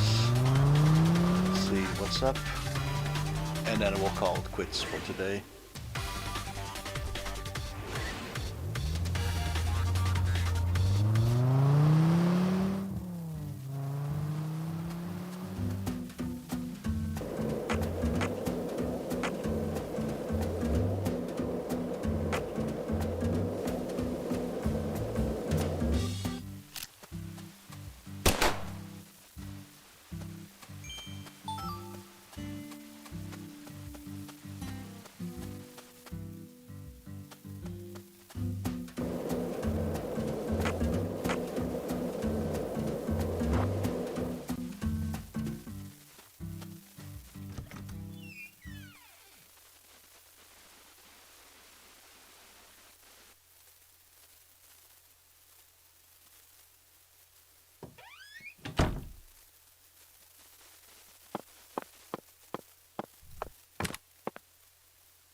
Huge interesting episode, honestly.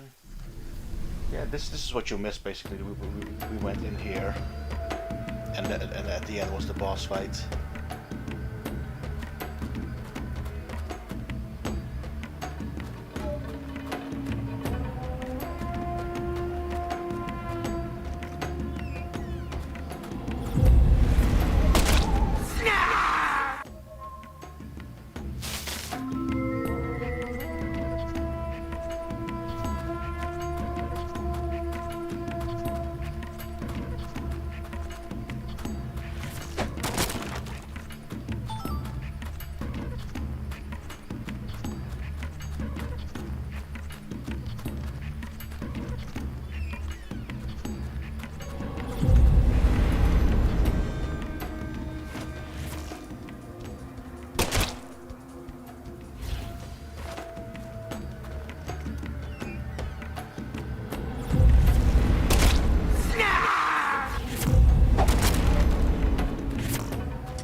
But it's basically a one-shot.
say it yet. It does sound like snark.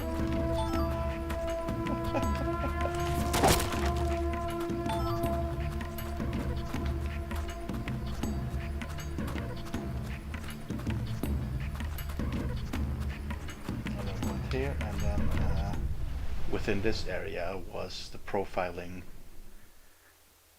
where we saw how the murder took place. Not exactly in animation, just told right here. This is where it happened.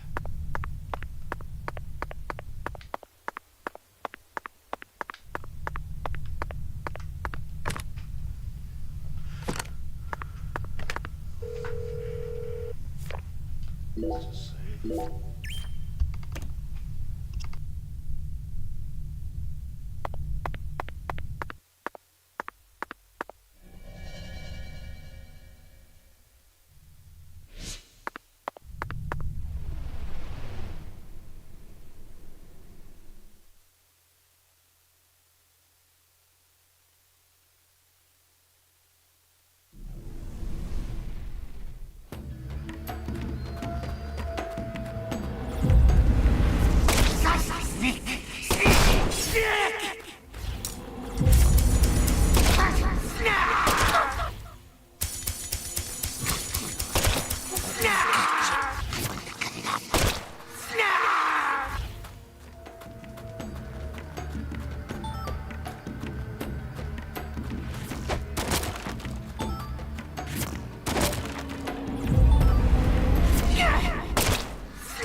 Are they also snarping?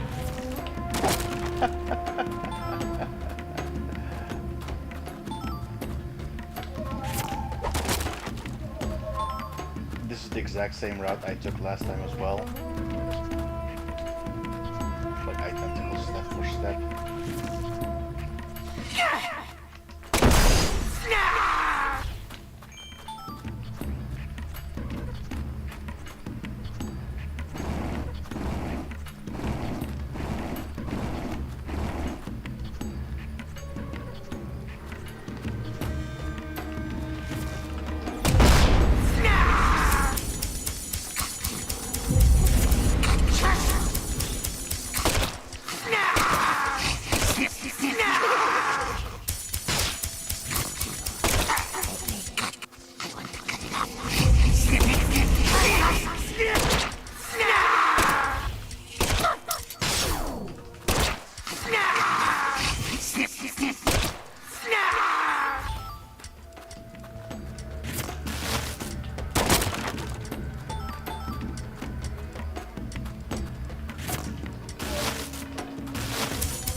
remember he likes his coffee very much.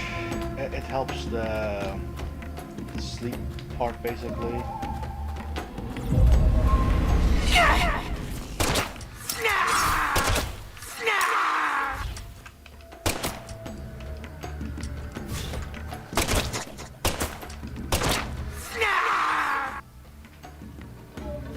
But yeah, I know they drop a lot of delicious goodies.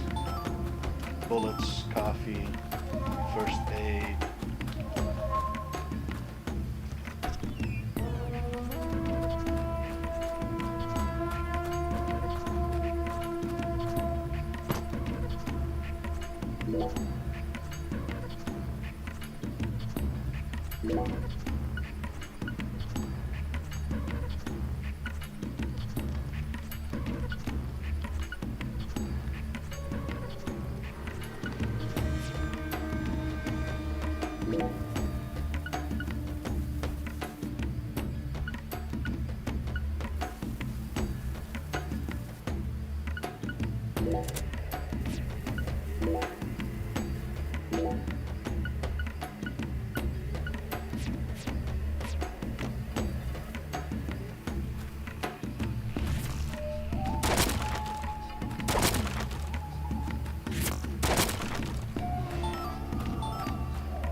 And this next area was literally the boss fight. So let's see if we just have to fight her again.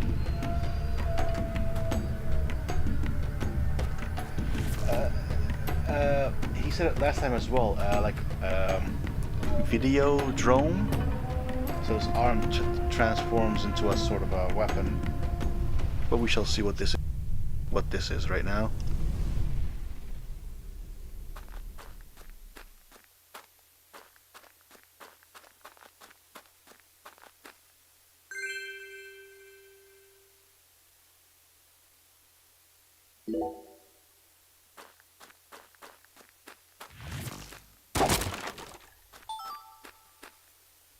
Oh, never mind. We just have to pick it up again.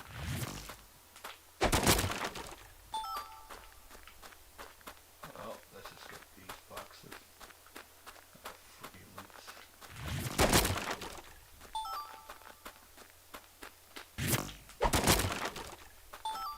Oh, I thought I would have to find another boss thing or something. And I guess this just exits. Oh, that's a shame. Yeah, I know the boss fight was there. Maybe just have a quick peek in the previous video, but the boss fight's pretty fast. It was basically a Souls-like boss, basically. Maybe like Fool's Idol.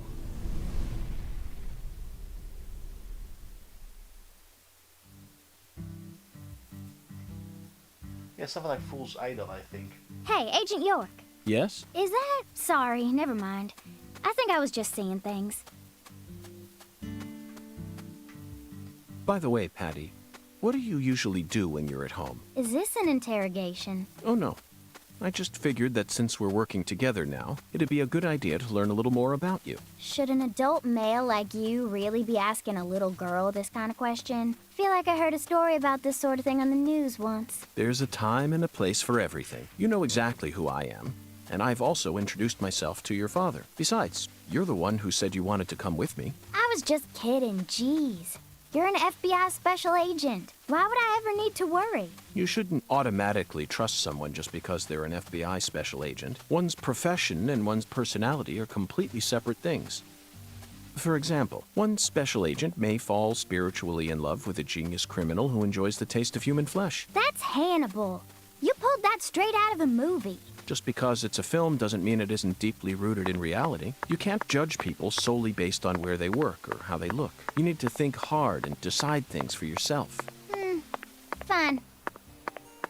Not identical, but pretty much very, very similar to how she fought, I guess. Like, not identical,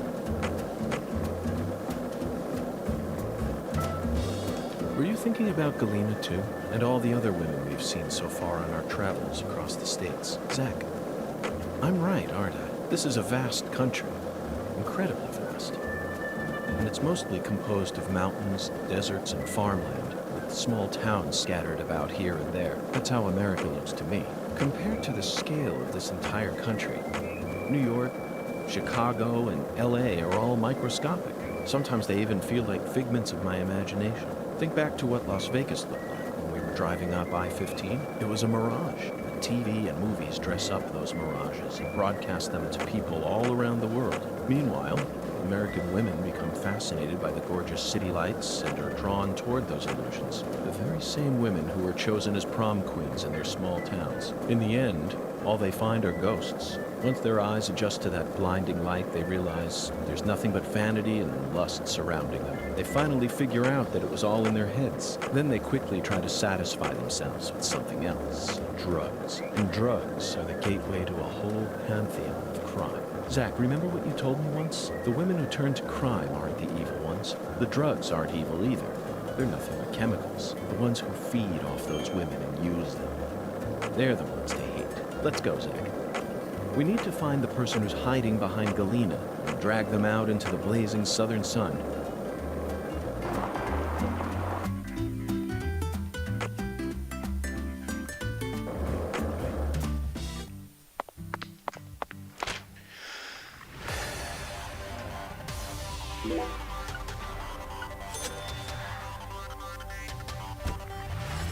But again, if you check the fight, you'll see it's again it's not identical, but she does somewhat make copies. Not too many though, since this is the very first boss fight. I don't think it will be smart to make it insanely difficult.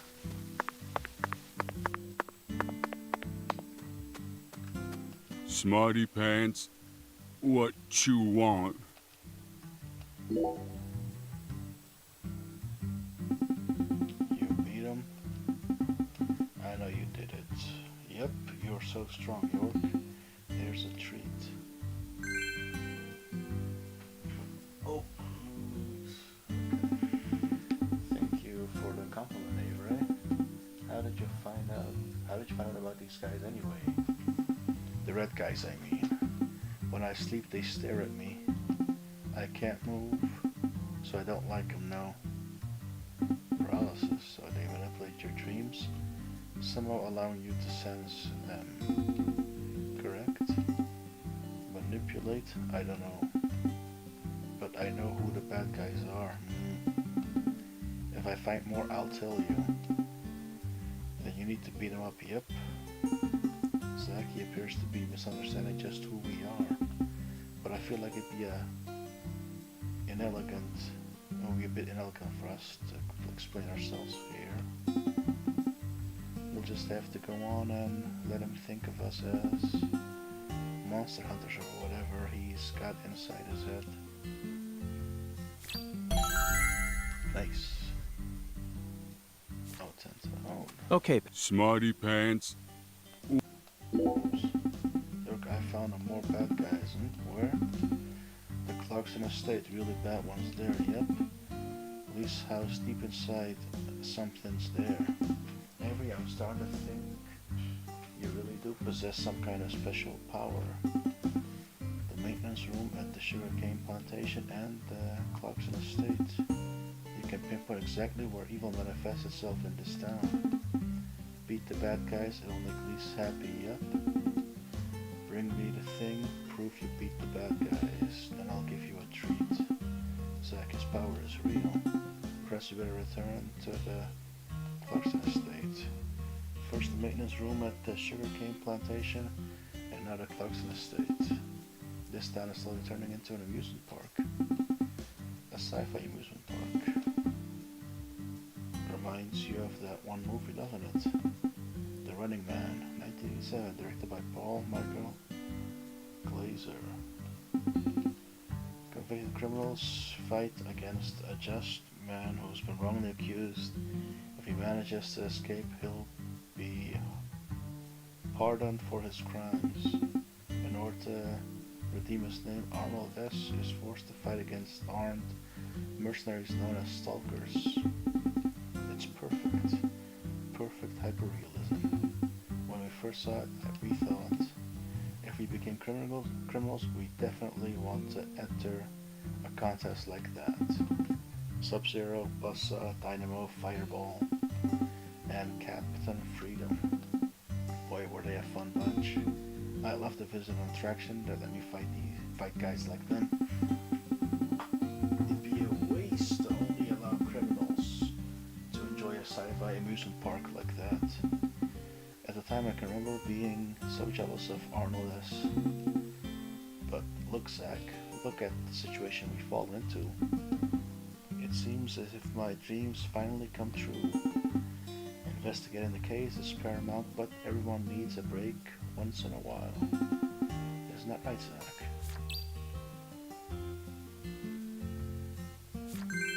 Okay.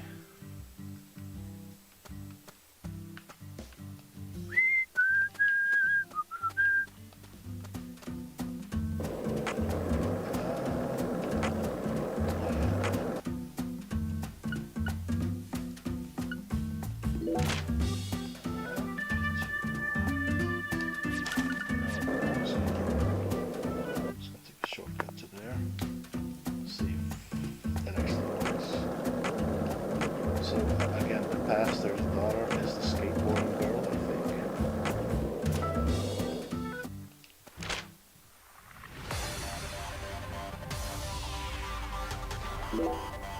There we go, yeah, I'm a skateboard workshop. Exactly where I wonder though, because we can adjust our skateboard and whatnot, or customize it.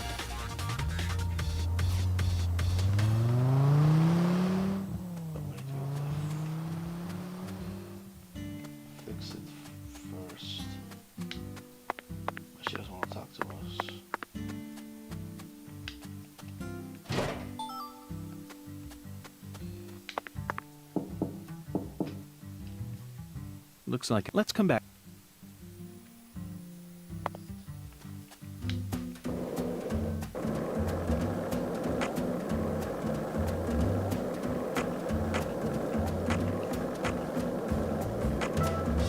If this town has a symbol, it's got to be that bridge hanging over the bayou. Lift bridges are truly a rarity. Reminds me of Duluth, Minnesota. Remember what happened there? That man went to such great lengths to collect his victims' tongues. You know, the one who would French kiss them every day as they slowly decomposed. As I drove him to the station after his arrest, he started lecturing me on the proper way to give someone a kiss. Anyway, back to Duluth. They have a famous lift bridge there called the Aerial Lift Bridge. The lift bridge here is the first one we've seen since then, but this one looks a lot smaller than the Aerial Lift Bridge. Its smaller size was most likely chosen due to the width of the river and the sea level of this area. The height and structure of a bridge is what determines which sort of boats can travel down the river. Normal bridges' base heights are set at a higher point so that boats can freely pass underneath them. But I imagine it would be difficult to create a bridge with a large arch here due to the river width and the sea level. That's why we're seeing all these mobile bridges such as lift bridges and drawbridges around here. As far as Louisiana goes, it appears that they've built mobile bridges over most of the bayous. Fascinating, isn't it, Zach? So many different types of bridges. I'm curious to learn even more about bridges now. Let's do some detailed research next time we get the chance.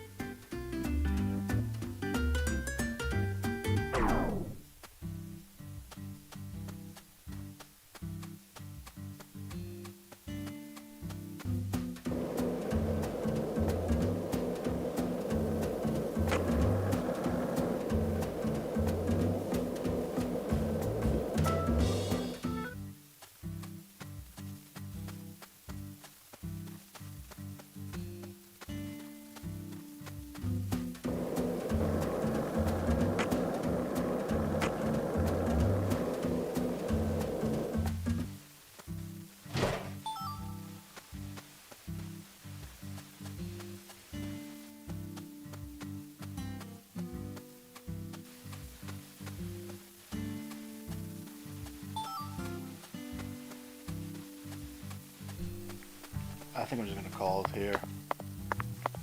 I think it's a good time to, good place to crash out.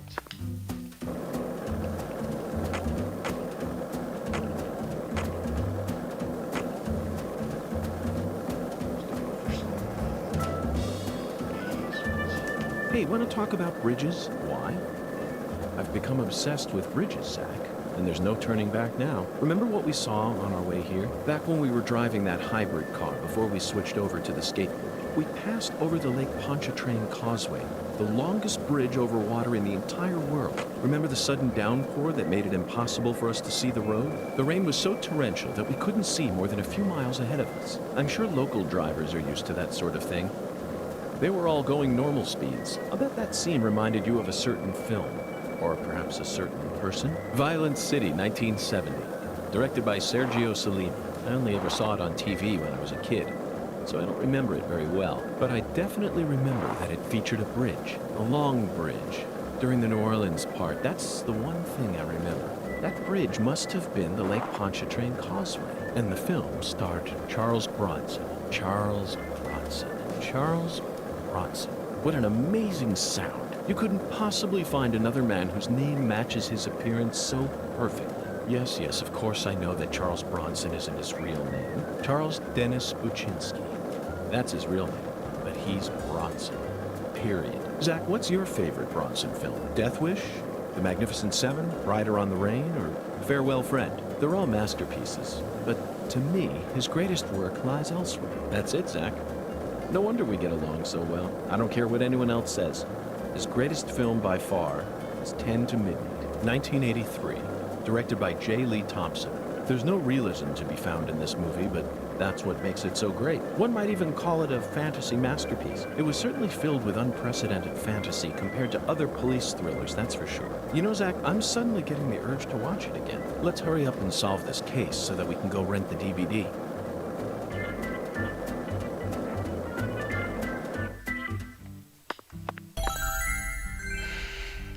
Because he's talking, right? And I haven't heard the dialogue yet. That's why I'm Lucari Evangelical Church. Hey, Agent York. Oops. Just so you know, dealing with Pastor Sanders is gonna be a big pain in the butt. A big pain in the butt? That's what I said. But I guess you have no choice but to obey your oracle, huh?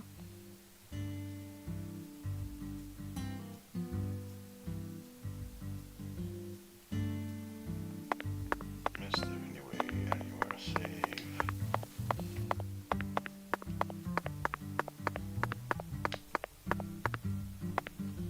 Inside is the safe spot. Well, let's see what happens. I think there's a telephone right after the door, but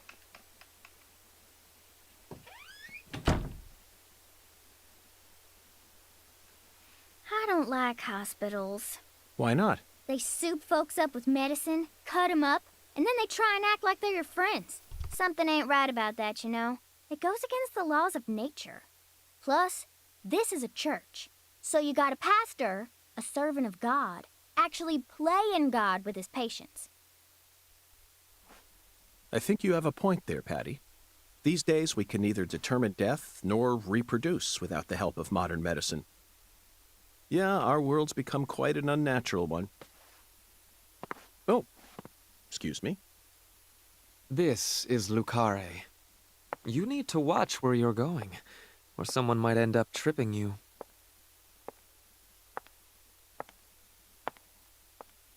Zach, it's her. The stylish woman who watched Lise die.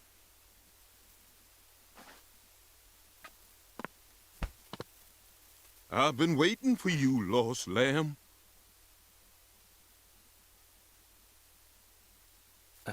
Hi there, Pastor. Would you mind letting go of me? I'm in a bit of a hurry right now. So pitiful. The Lord hungers. Here we go again. What?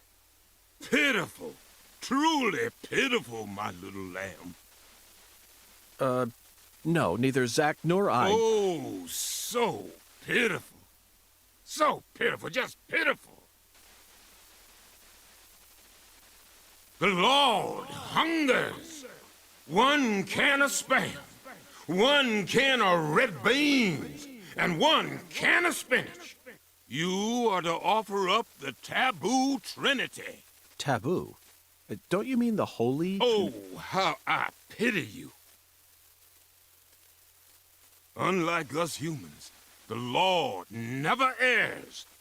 Now, my pitiful agent, bring forth the taboo trinity at once. For it is the will of the Lord our God. See? I told you this was gonna be a pain in the butt. But Zack and I need to go after that stylish woman.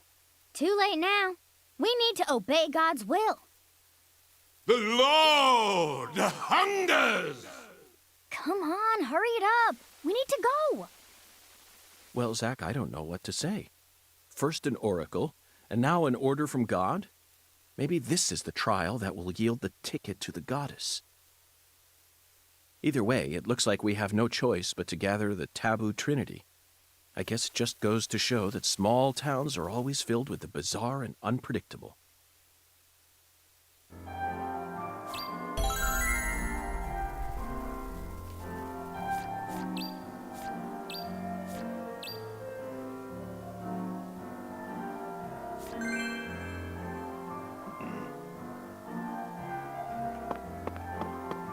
I think we're gonna call quits here because there's a telephone right here.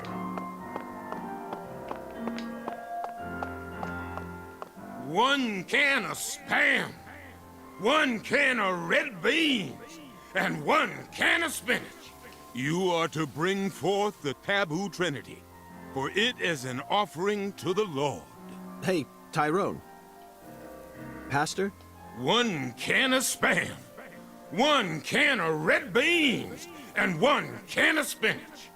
The Lord hungers. You hunger. I suppose that even an FBI badge is powerless in the face of God. It's no use, Zack. We'll just have to go out and assemble the taboo trinity.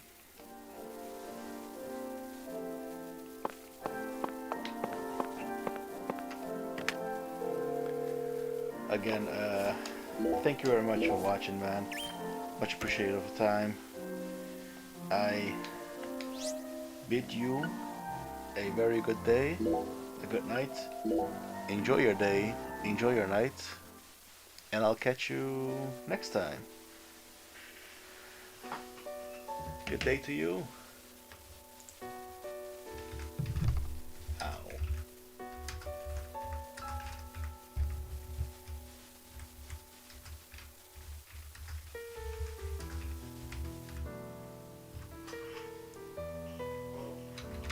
Again, thank you very much for the time. Give yourself a good evening.